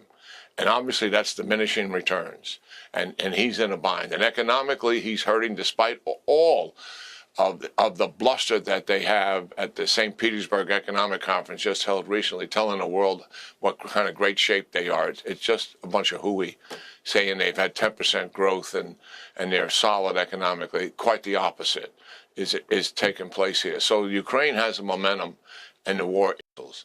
And they're doing that because they know Ukraine has a shortage of intercepts in doing that. These, particularly the PAC-3 Patriot intercepts. They fly hundreds of drones at Ukraine. Ukraine takes down 90% of them. Ballistic missiles, 15 to 20% only. The rest are getting through. And some of that obviously is hitting the target. Some miss the target. But the reality is they need intercepts.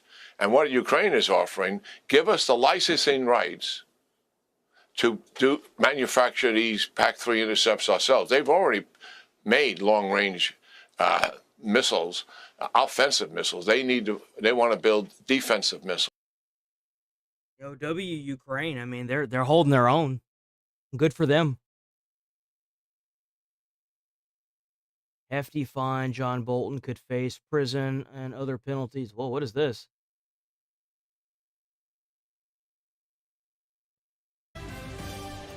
All right, former National Security Advisor and UN Ambassador John Bolton is set to plead guilty later this month to the many charges against him for illegally distributing and retaining classified information. Fox News is learning tonight that as part of that plea agreement, Bolton could pay a very hefty fine, possibly in the millions, and possibly avoid jail time. The sentence could be up to 5 years. Here with the details, Fox News legal analyst Greg Jarrett. Wow, Hillary didn't get held accountable. Joe Biden didn't get held accountable, but get Bolton. Right? Yeah, this proves they should have been held accountable. You know, Bolton is hoping to avoid prison, as you point out, Sean, by, copying to a single charge instead of facing trial on 18 counts. but the punishment ultimately will be up to the judge, could be as high as 5 years behind bars. But Bolton caved in because what is it with these political people that go into office and they keep taking documents and bringing them home? I mean, this Trump did the exact same shit. What is it with these classified documents, bro?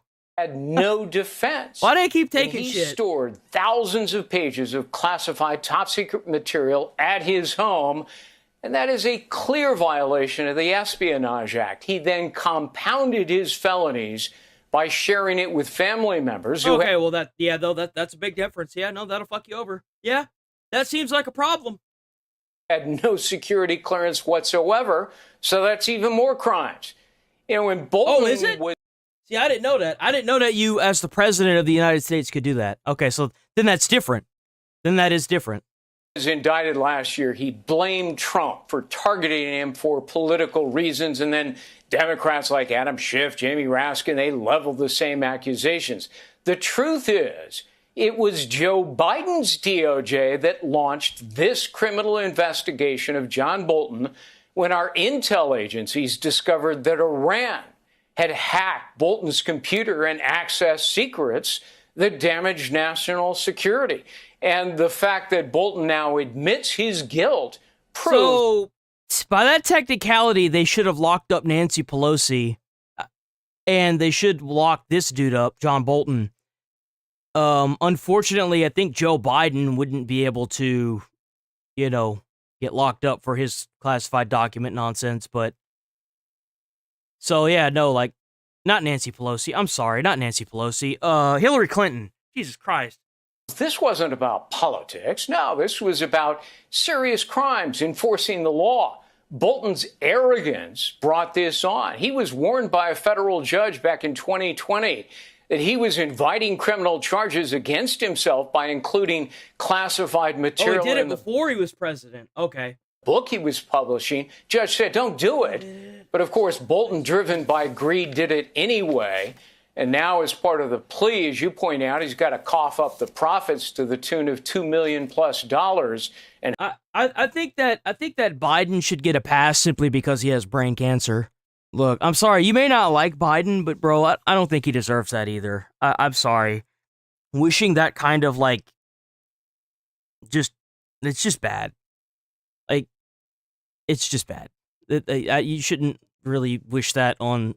now, if they're like a criminal, like an actual person that wants to go out and kill people, that's obviously different. But, just because he, let his wife carry most of the press conferences and he really didn't give press conferences, let's calm down. Hope that he escapes prison. But there's one other important point you alluded to it. We all know that Biden was just kind of a shell the entire time he was inside of the office. He was completely fucking useless. Sean, the Bolton case proves James Comey was wrong when he cleared Hillary Clinton for doing the exact same thing, storing classified materials on her home computer. Comey claimed at the time, no reasonable prosecutor would ever bring such a case. That is a legal standard that does not exist in the law. Comey made it up to protect Hillary, and the Bolton case proves it because reasonable career prosecutors at the DOJ did bring the case against Bolton, the same case that should have been filed against Hillary Clinton. But Comey ran interference for her because he hated Trump, and that was rank corruption. All right, Greg Jarrett, thank you for that very informative report. All right, thanks for watching. Check out my new podcast. Let's see, what do we got here? Say it to my face, Jill, at former Biden.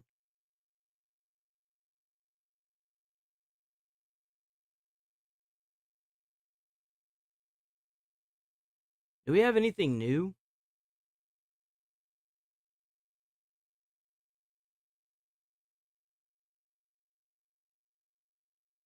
Oh man, I really hope Chris Pratt's able to maintain his lead. California is still counting. I think that he'll probably end up in the final counts for everything, but I don't think he's gonna win. I just don't see it, man. I'm sorry. I hope he does. I hope Spencer Pratt actually does it.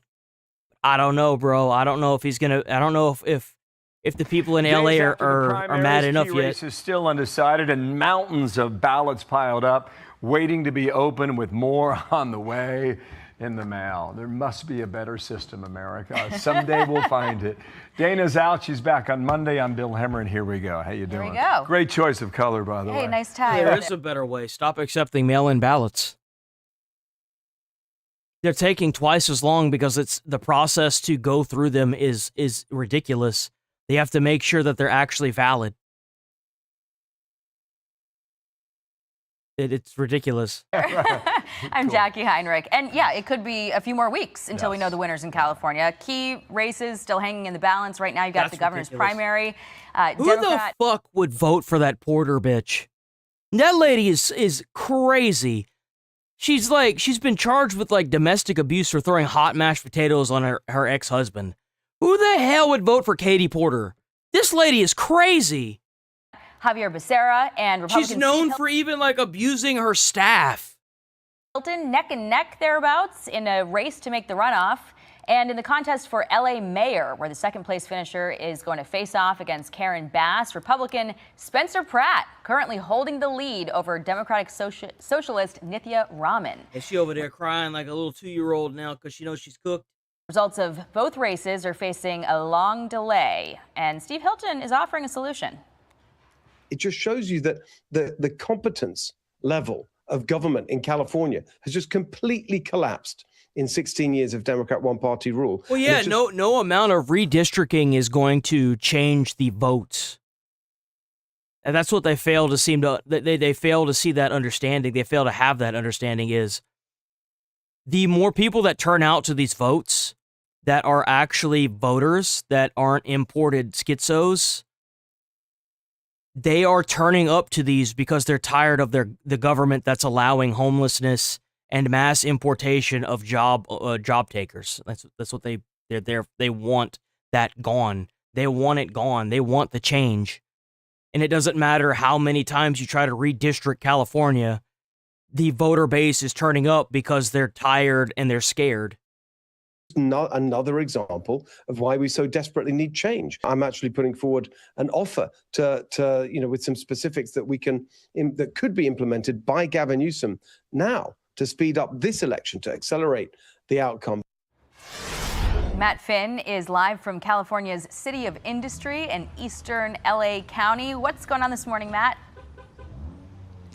Well, Jackie, we are at LA County's massive processing center. This is the location where all of the ballots are supposed to be shipped and counted. And in the latest ballot dump, LA County says it processed 81,000 votes since the first big election night numbers, but there's still 688,000 to go. Karen Bass is strengthening her lead, picking up about 12,000 votes yesterday. Spencer Pratt added about 6,000 and remains in second. Third place, Nithya Raman added nearly 11,000 votes, eating away at Pratt's lead. Now, in the governor's race, an estimate... Bro, there's no fucking way. There's no way that this bitch is going to catch up and pass up Spencer Pratt. I'm going to call mega bullshit on that. She is crazy. There's no fucking way. It's 60% of the vote is processed. Republican Steve Hilton... Keep in mind that all these new votes are mail-in ballots. I want to keep that in mind, guys. These are mail-in ballots that they're counting now. Remains number one. Democrat Javier Becerra picked up 158,000 votes and is closing in on Hilton within about 1 percentage point. Democrat Tom Steyer in third. Now, the most recent mail-in ballots that were processed are favoring Democrats, as many analysts suggested I'm sure they will. Inside the ballot processing center here in LA County, any ballot that was postmarked by Election Day Tuesday must be counted by law. The process takes so long in part because each ballot must have its signature verified, and if there's an issue, there's a 10-day period to have it cured. California's Secretary of State is defending it all, writing, "Accuracy comes before speed. California is the nation's largest voting state with millions of ballots to process and count. Taking the time to do this work correctly protects voters' rights and ensures the integrity of our election." Now, the state of California statewide says it still has 3.6 million ballots left to be counted. So at this rate, it is very likely that we'll be standing here on Monday, reporting to you on Monday, with many more ballots to be counted. Jackie, Bill. All right, we'll keep watching it. Matt Finn, thank you. Bring your calculator, Mac, because you're going to need it. Shannon Bream, Fox News Sunday. How you doing, Shannon? Good morning to you. Let's just, Matt was talking about it. Here we go. Process versus ballots remaining, number one. Here we go. 5.6 million, remaining 3.6. There's still 3.6 million, dude. No, Shannon, the way they're counting, I mean, could be August. August? Dude, there's no way.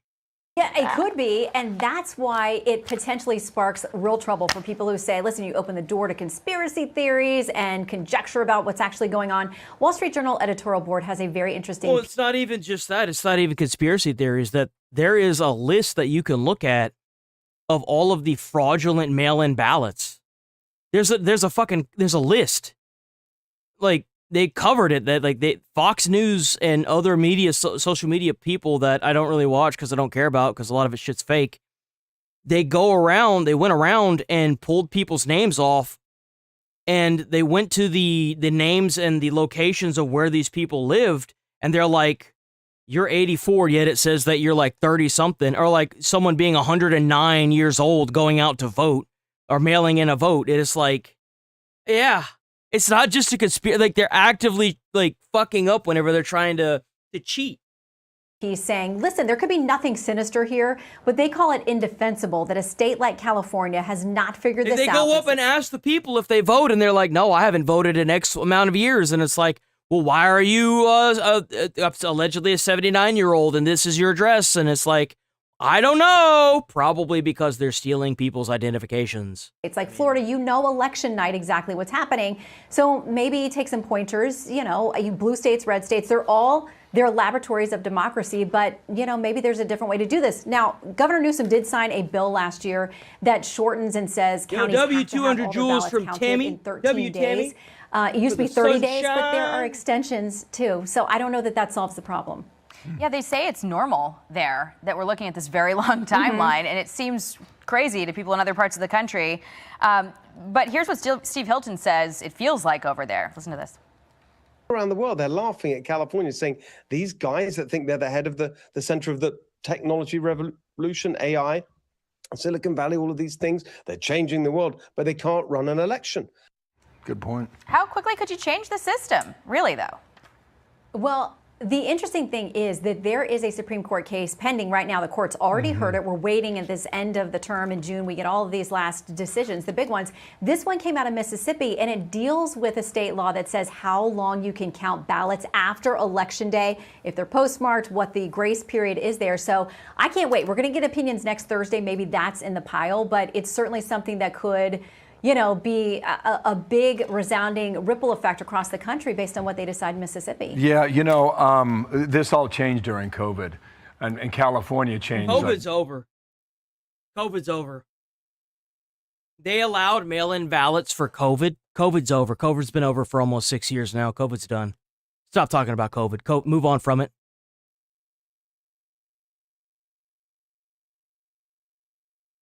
COVID's over. Yeah. Mail-in ballots should be over because COVID's over. That's all there is to it. We should have voter ID, and we should completely get rid of mail-in voting. If you can't take your ass to the voting booth, then you obviously don't care. That's all there is to it. You are allotted by law the time to leave your job and go and vote. By law. There is no excuse. They were on steroids the way they were changing their election laws in 2001, just extending the grace period that they were giving so many people, and it's led to this. And Shannon, I agree. Mail-in votes should have identification and a legitimate reason. Period. No exception. Radar. because we've been focused on national elections 2 years ago and the midterms 2 years before that. But California, like determining the balance of power in the House, we've been waiting on California for 4 years now. And yet again, we've got this one. Meanwhile, in the Senate earlier today, they passed the funding for Border Patrol and ICE. The House expected to pass it midweek next week. I got to think the Trump administration is high on that and very happy with that. Meanwhile, Josh Hawley's talking about a provision in this bill that would fight child sex trafficking. Here's Hawley now in the Senate floor. This would be the biggest surge against child traffickers ever in the history of the federal government. 200 new cops to go after child traffickers and to go rescue children who are trapped in sex trafficking. It would also coordinate federal, state, and local law enforcement so they together can go and rescue these kids. Every second counts, every second. So getting this done right now, getting it to the president, it's going to save lives. So that is a provision. These are big bills, as you know. That was a provision that I imagine is not on the radar of a lot of people, Shannon. Yeah, and you guys know that Tim Tebow, the former football star, he has been on Capitol Hill for years advocating over this kind of thing. It is a common cause for he and his wife. They fight on this all the time, saying it's a tough thing to talk about. People don't like to think about it. It is a stomach-turning issue, but it's a real issue. So fighting to get this funding in here was really critical for those who care about this. As you guys know, goes to the House now, can't change a thing, or you got to start this process over. So can Speaker Johnson keep the coalition together? I mean, you've seen Republicans break off on the War Powers Resolution vote, on the funding for Ukraine vote. Can he keep them together? He's got a tough job. We'll find out next week. All right, Shannon, what's on deck for Fox News Sunday? So we have got two senators from the Intel Committee, Mark Warner, Democrat. Let's watch a body cam video. Let's watch some copy sloppy. Let's go, boys. What do we got? Oh, that's the murder of deputy.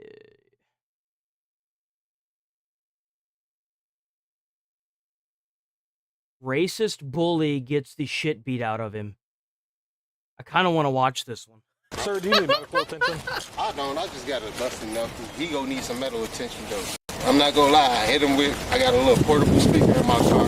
Is he intoxicated or? He's drinking a beer right now. Okay. Leaning on my car, I asked him, "Can you please back up? What's the issue?" Yeah. And he's like, "There's no issue." And then he pushed my car. I was just like, "Hey, step away from my car." I stepped out. I'm asking, like, what's the issue? He gets tough, start taking off his clothes and stuff, pushing me, and say, "There's no issue." I back up, reach in my car, grab my speaker. I'm like, "Hey, I want you to get away from me. Can you please go over there?" It's all on camera. She got it. Then he pushed me. Man, these guys just trying to hang out, have a good old time, and you got this dumbass going around, dude. That's when I swung. Okay. You need fire up here. I don't blame him either. Hell, it's a good thing he hit him. Bro over here trying to harass them. Medical attention. He should be thankful they didn't beat his ass. Yeah. Do you mind if we step in? Yeah. Is there anybody else here? Yeah, I'm gonna call you back. Oh, is that the guy? Oh, that's the guy. I thought it was the old man. It's not. I do. Yeah. What a dumbass. I've been jumped, and now the police are here. There's 1, 2, 3 cops, buddy. My head is split wide open. They said he was racist. I believe it. Open, buddy. Yo. It always kind of like, I always find it kind of funny whenever some of these guys, they like have that flag on their car in some way, shape, or form. Like, dude, come on. What are you doing? Bro, look, there's another one. Look inside of the cabinet. Look inside the cabinet. Look, there's another one. Bro. In front of me, some black dude from next door has called the cops on me. Send my mom, send whoever. Can you talk? Boys, I do believe we've got a bona fide racist here. Man, put his ass in jail and keep him there. Thank you. Yep. It looks like you tried to cause some problems with some colored folk over there, kind gentleman. Well, I reckon it's a good thing they beat the shit out of you. Now we're gonna go and bring you to jail, sir. What's going on, man? What's going on? What's going on here? Hold on, let's stay right Yo. Go right out here. Right out here where the dude is jumping. Morning cross forever. We're gonna try to divide it. We're not gonna go out the side and start hooting and hollering. Damn. We're gonna do it from right here. We're gonna do it from right here. Yeah. So I get my. Yo! Immediately starts making up shit. Bro, I don't know a single person. I don't know a single fucking person in my life that tries to come up with a story and they're yelling about it and it turns out well for them. Bro! Immediately gets triggered. Head split wide open from right here, and you give a about him? No. Him. I didn't say that. Okay, let's step out on No, the we're gonna porch. stay right here. No, we're not. Bro, this guy is crazy. Step back is what you're gonna do. Okay. Step back. Have I committed a crime here? Do you see We're me? trying to get you taken care of. You, I'm fine.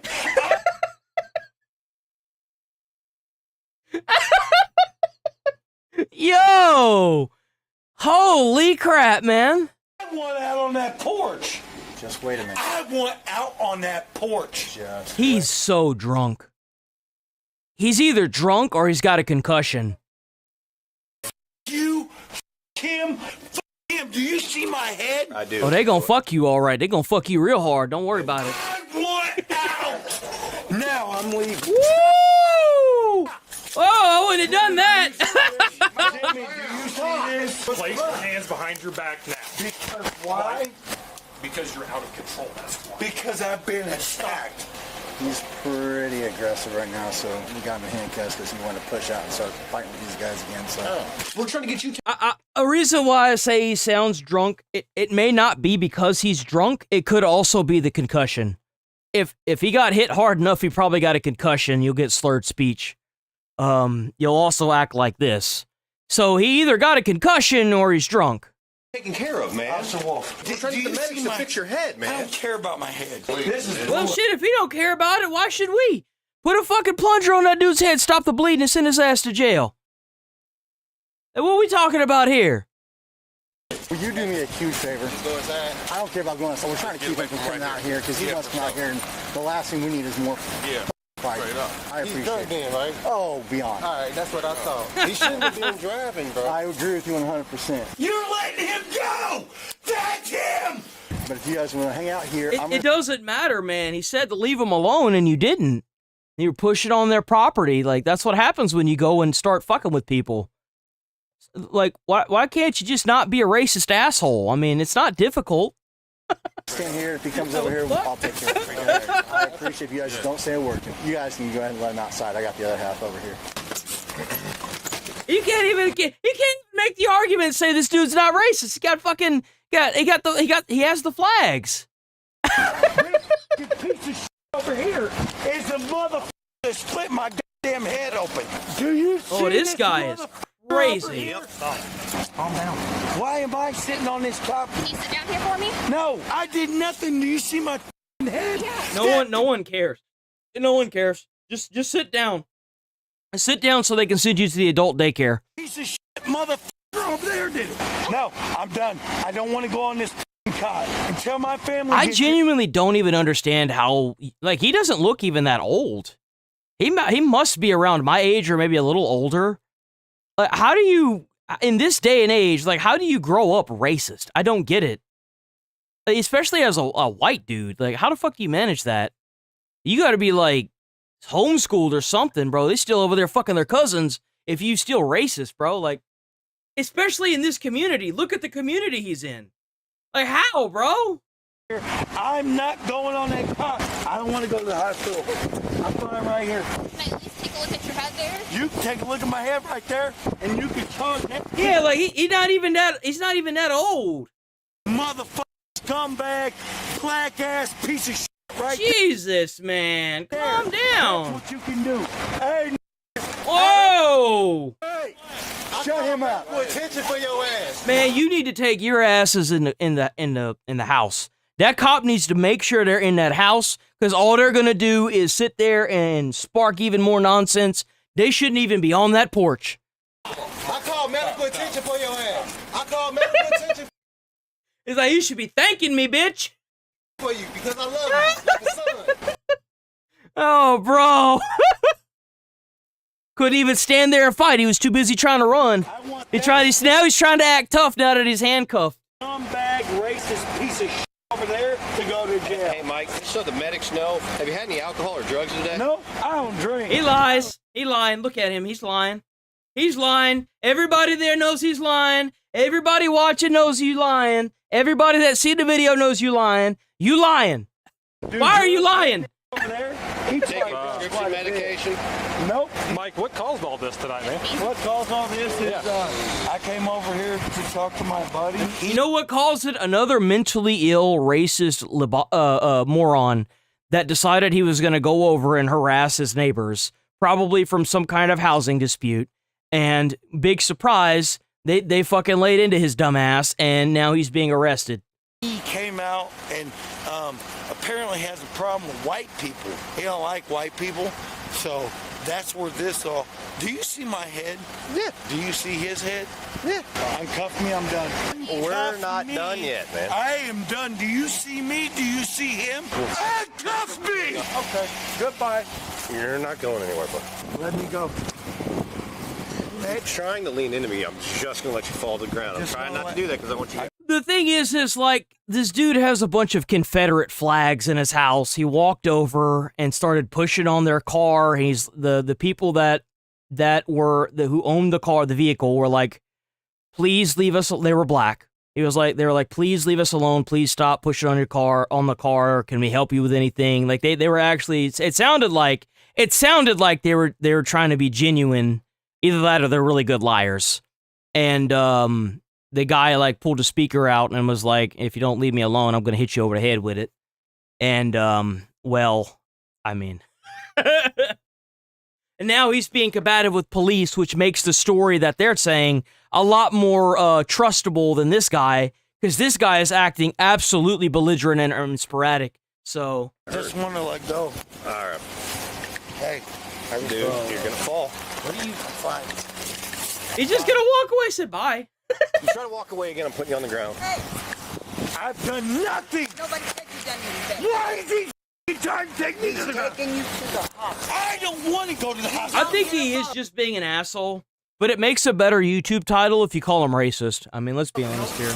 They're gonna take you. Whoa! Whoa! Bro's pulling out some jujitsu or something. What is this? Oh. Yo!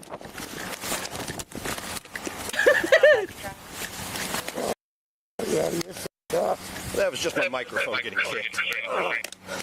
Mom! Got the legs. That's good. You're going to the hospital, and then you're going to jail. You understand me? You understand what I'm saying?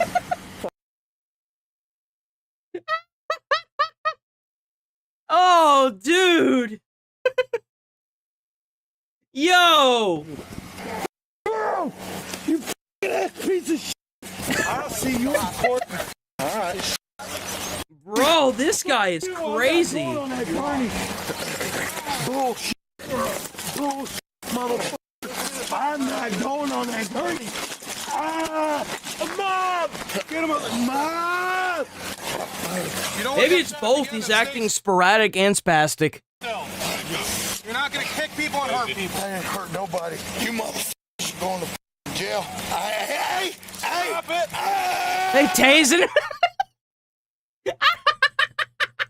Yo, you know, whenever he saw that taser come out, he was like, oh! Well, actually, he says it, doesn't he? He's just like, hey! You're going to jail. Hey! Yo, tase him a few more times for me, dog. Yo! You see me? I'm the threat. Yeah. If he's Yeah? kicking and battering you, what do you want? You get it all? Yo! Yo, base neighbors. Base neighbors, bro. This suspect, Michael, was charged with aggravated battery. Yo, if I was those neighbors, they'd be like, man, shut your bitch ass up before we get the cops over here to tase you again. peace officer, hate crime, Yeah. and aggravated resisting obstructing. He is presumed innocent Oh, unless proven shit, guilty dude, in a this court is of too law. good. While Michael was never able to lay his hands on the victim, this next racist suspect sucker punches multiple staff members at a bar. Yo, he just assaulted two of us. What's going on? Huh? What's going on with these guys right here? No, they tried to make me pay more money than I owe. But they say you didn't pay your tab or something? Or? No, I paid my tab. Go in there and look. No. How do they know my name? Sir, I'm just, they called me over here. That's why I'm here, okay? I'm here to keep peace. Want to make sure nothing's going to happen. No one's going to fight. You shut up. Hey, Whoa! I work here, dude. I will beat your ass. I will fucking beat your ass. That guy needs to fuck off. That other guy that just walked up, he needs to fuck off. They should bring his ass in jail too for inciting this. He needs to take his ass somewhere else. This dude right here needs to go the fuck on. He needs to take his ass somewhere else. The police officer, if there's only one of them, and he is talking to this man right here, this dude needs to shut the fuck up and take his ass back in that restaurant until he's allowed to speak. They need to take this motherfucker to jail too. Gonna fight. You shut up. Hey, I'll beat your ass. Hey. Shut your fucking mouth. I work here, dude. I will beat your ass. I will fucking beat your ass. Pointed me again. What do you mean? I pointed you, bitch. Calm down. Nah, you get out of the way. Calm down. Let us do this. Listen to me. See, you're not in Texas, man. You can't both agree to fisticuffs in front of an officer because you're not in Texas, okay? You're gonna end up in jail. Stop. What are you gonna? What? You want to go to jail? No. Turn around, put your hands behind your back, bud. I don't want to go to Listen, jail. all right, then chill out. Because I ain't playing games. All right. I ain't playing games with you. All right, you need to chill the out. You have your ID on you? No. You don't have anything? What's your name? I ain't giving it to you. You want to go to jail? I'm not giving you money. I'm telling you right now, you better stop. Get off my shirt. Chill out. Get off my shirt.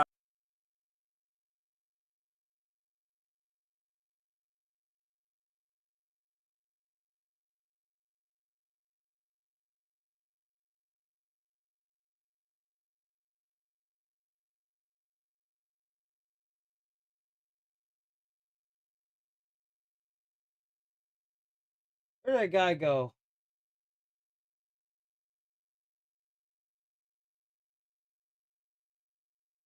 Being the blame for you people chipping out.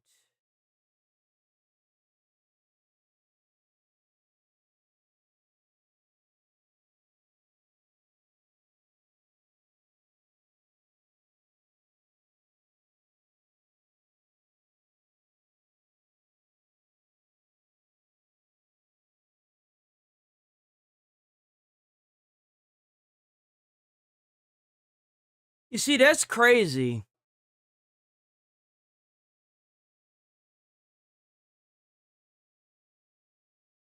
Why would you want to bring race into something? I'm white. My mom abused me. I never really was allowed to have friends because I got pulled out of middle school. I've been around people that did drugs. My father was never in the picture. I have ADD, ADHD, depression, tics, and impulses. I moved away from my mom at the age of 16 and moved to an entirely different state. I moved from Louisiana to Texas to go to high school and finish high school. I went to college. And you know what I did after that? Midway through my high school, I cow chopped, but I finished high school. And you know what I did after that? I eventually worked for Walmart, and then after that, I worked for the United States Postal Service, and then after that, I worked for Aldi, an independent school where I was a school bus driver, and then after that, I went to college and became a firefighter. Whenever all you do is base things around skin color instead of what leads to your outcome in life, you'll never be successful. Skin color isn't the reason why these people aren't successful. They're not successful because they never tried. They want to always play a victim card, and it has nothing to do with their skin color. White people do it all the time, too. Like,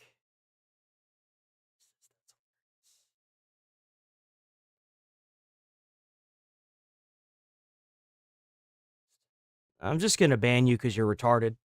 You have the right to remain retarded. Anything you can and will say will be used against you in your ban. Have a good life. Because you're a racist piece of dog shit. Bye-bye.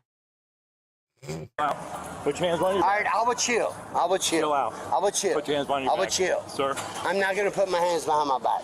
You're going to put your hands behind your back. No, I'm not. Yes, you are. Ask me my name. All right. I'll give you what you want. You're going to chill the I'll out, give you right? what you want, yes. You chill the out. Yes, You're not going to play around no more, are you? Are you going to play around? You're going to ruin your Sunday. You need to chill out. Listen. No, you listen. I haven't. You listen to me. I haven't been playing around. Huh? I don't consider this playing around. I do. I think it's f***ing stupid, childish. I think it's stupid too. All right, then f***ing calm down. All right. Calm the f*** All down. right, let go of me. No, you're going to put your hands behind your back is what you're going to do. No, I'm going to put them down. Put them behind your back. No, I'm going to put them down. I'm not putting my hands behind my back. You're going to end up in I've jail. done nothing wrong. That's weird. Dude, you're going to get It's weird that it just like I've done closed nothing on you. wrong. You set up on 94. I paid my tab and I left. Huh? I paid my tab and I left. Sit on the He ground. was calling, he was effectively calling black people impulsive and saying that they, because they don't have fathers in their lives, that they are the way they are. And I hate to break it to you, they're the way they are because they chose to be that way. Whenever you boil it down, everybody knows what right and wrong is. Everybody knows that if you do drugs, you're probably going to get arrested. And if you choose to do them, then you chose to break the law. And that's all there is to it. If your mindset is that you want to actually move up and get out of like a bad area, you want to do right by society, you want to be a contributing member of society, you want to do things in your life that will matter to the people around you, you like genuinely, if you give two shits, you will not do drugs, you will not get yourself arrested being stupid. Your skin color has nothing to do with that. It hasn't had anything to do with it for over 20, 40, 50 years now. Like, there are so many generations that have grown up inside of a skin colorless culture. It pains me to see DEI and woke programs bring it back. It does. Sit on the Sit on the ground. I will stand. Sit on the ground now. Sit down on the ground. You ain't gonna tell me what to do. Sit on the ground. I'll lean against this post. You're gonna sit on the ground. I'm not gonna sit You're gonna down. sit on the ground. What you're You're gonna do? stupid. Sit on the ground. Do you think I'm that dumb? Sit on the ground. Let go of me. No, I'm not letting you go. I'll drill gotta you in sit the down. mouth. Drill me in the mouth. See what happens to you.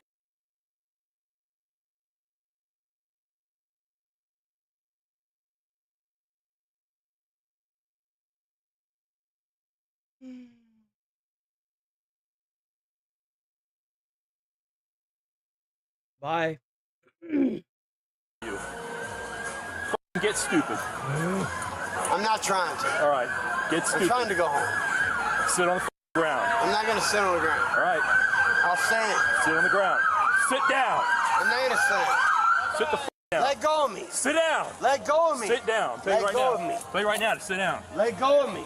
Sit down. Let go of me. 2 seconds still. You're gonna let go of me. You got a taser? Yeah, Dude, taser ready. dude, I'm not. If you're gonna get the He's trying to. don't sit down, you're gonna get. How are you going to go into somebody's chat and say, shut up, child, and then expect me to answer your questions? I'm just going to perma you. Bye. What did you expect to happen? The fuck? Like I owe you a damn thing. Fuck out of here, loser. Why don't you go get a job? Instead of worrying about anything. Oh, he's going to get tased. He's going to send that beer belly. Oh, that beer belly. Sit on the ground. Sit on the ground now. That's a big dude. Let's go. Just tase him, bro. Oh, there's 2 cops now. Sit down the ground. Why? Sit. Eric, come over here, man. I'm good. Get on the ground. Shut up. Get on the ground. Stay down there. Put your Dave. Put your hands. Put your hands. Well, you're gonna get maced. You're gonna get maced. Put your hands behind your back, or you're gonna get maced. What do you want? All right. Dave, look out. Look at me. Look at me. That's it. Put your hands behind your back. Put your hands behind your back. I told you you're gonna get sprayed. Put your hands behind your back. You're gonna shoot me now? What's your name now, motherfucker? Yeah, tough guy. What's your name? My name's Tough Guy. Stupid. Yo, if this guy's drunk, he's got to be great. He's that one family member that's the most stern. And like you talk to him and he says stupid shit, and then whenever he gets like drunk, he's aggro and says stupid shit. All that talking. Now, you know exactly what kind of family member this guy is. I thought you were gonna hit me. You're lying. See this right here? This camera? liar. See his camera right here? You're a liar. Yeah, we'll see. Somebody set me up. Nope, you're stay right there. Oh, dude, I love it. They just all standing around him like he's the capture of the day. You still don't listen. Just let me sit up. No. Stay on your side. Oh, bro. So you can breathe. There you go. Just like that. Quit pushing on me. Just like that. Let me sit up. Bro. So what happened? So I approached him. I said, sir, you saw the tab open at the bar. And then he just went off the handle. He said, what mother? I said, sir, I'm just saying that you have an unpaid tab. And then that's when he approached us and swung on. He swung at you? He swung at him first, got him first, actually hit him. He rocked my He hit me over here. Okay, where'd this all happen at? Right here. Right here. So it's because he didn't pay his bar tab? Is that? He paid one of the servers, and then he still had a live tab at the bar. So he's walking out, and then when my bartender's like, Shane, can you go get him? He hasn't paid his bar tab. I said, okay, not a problem. I'm like, sir, you haven't paid a bar tab. And then he got completely belligerent, and then he's like, wait, you call me a I'm like, no, sir, I'm just saying that you haven't paid a bar tab. And then he must be a liberal. See, whenever you say one thing and then they immediately misconstrue it into them calling you a bitch, and it's like, no, dude, like, here are the hard facts, the truths. You know what I'm saying? Abortion, being able to not be homeless, drug problems on the streets. You called me a bitch? Sure. just to assist me, and then that's when he walked off. And then Like, he dude. Then he started swinging. Who do you swing at? He swung at. He sucker punched me hard. Like rock my up fighter. Rock my face. You have your ID on you? Yeah. So I can remember. And then that's when I went to go get you because he started getting physical. Y'all took all my shit, just like some fucking Jew-ass thieves. Oh my God. Boys, we got one. We actually got one. I didn't think, do I even have it pulled up? I thought I had the playlist pulled up. I can't believe it. We got one. We got one. I cannot believe it. We actually got one. There's a guy who didn't.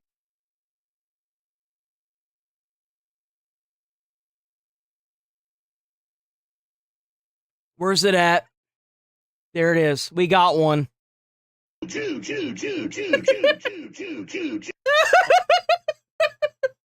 Remember, guys, it's Israel's fault that he stubbed his toe that morning and had to do all that. Never forget. What I do? What the fuck did I do? For what? Come on, man. I can't see. Sit back, watch your head. I can't see. You're gonna take me to jail. What the hell you need to see for, man? Shut your fat ass up and sit down, pork belly. Shut up. God damn. Disorderly conduct and battery. Duck your head in so you don't hit it on the floor. Loosen up the cuffs a little bit. Sit down. They're tight. They're as loose as they get. Bro, you a grown ass man. Suck it up, you whiny bitch. I would pay good fucking money to any police officer that did that. If I saw a police officer say, shut up, you whiny little bitch, you're the biggest one here, and then pops him over the back of the head and proceeds to stuff him in there like a Christmas present in a fucking stocking, I would pay damn good money to see that. Get it worse, please. This is ridiculous. Put that big ass fucking pot-bellied dude in there, dude. Enough of this shit.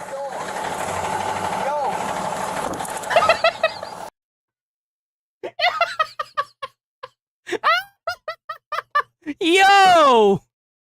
The guy's knee must have been up against the door and the dude was trying to close it. And he's like, yo! And he's just like, get in there! This suspect, Derek, was charged with battery, assault on a law enforcement officer, dude. resisting, obstructing without violence, petty Yo, theft, and not paying W6 his Jules by, Seth Deaston? W2 Jules by, Steeson? Steeson? What a name. Disorderly conduct, and resisting detention arrest. While he initially pleaded not guilty, he later took a plea deal, changing his plea to no contest in exchange for a sentence of 6 months of probation. He was also ordered to He's 6 months of jail. That's what he needs. complete anger management and to have no contact with the multiple victims he punched. All right, let's run this back So this dude literally knocked out like 4 people or something. for a second, because there's something deeper in both of these clips that people might have Yeah, missed. they're both People- mentally ill, idiot, freaking schizo racists that need to be in jail, or a mental institution and not in general population. Yeah, that's the big problem. Racism has no known ethnicity or color. Racism is very much so multicultural. I don't know if you guys know this, hot take. Racism, it isn't just a white mentality. Big surprise. Love to break things down by race, background, all that. But what I'm seeing here is simpler and more dangerous. This is what happens when people let emotion run the whole situation. First clip, you've got a guy pulling up, aggressive, yelling, and throwing slurs. That's not just anger, that's someone deciding they're willing to take it wherever it goes. Is that a band? Someone in the comments said that was a band, that this is a band. I don't have anything against, look, I listen to a band called the Texas Hippie Coalition, all right? Look, it's one of those things. It is. If they had an album that had the Confederate flag on it, I wouldn't care. But the thing is this dude had the Confederate flag plastered multiple times in his house, without the face either. So. Yelling and throwing slurs. That's not just anger, that's someone deciding they're willing to take it wherever it goes. And once you step into somebody's space I don't think that either one of these guys are racist, other than maybe the second guy because of the whole Jew thing. I think that's weird.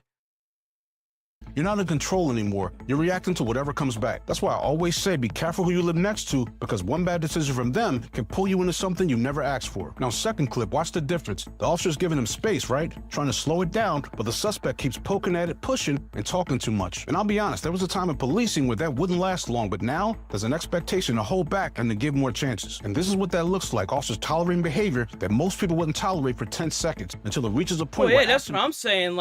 Why isn't that other guy, why didn't he get arrested too? He went over there and caused that escalation. He should be in jail as well. He should be getting arrested. If an officer tells you to go back and you don't do that, you should be arrested. And not multiple times. Once loud enough where he looks at you and he acknowledges what you said and blatantly ignores it. If you come over in a situation where you've had to call the police because there's a guy that's already knocked out 3 people and you're sitting there trying to antagonize it, you need to take your butthurt ass back over to where you came from because you're causing problems. Especially if law enforcement tells you to get the fuck away. Becomes the only option left. So when you look at both of these, it's not about where they came from, it's about the moment they decided not to stop. And that's usually the exact moment everything changes.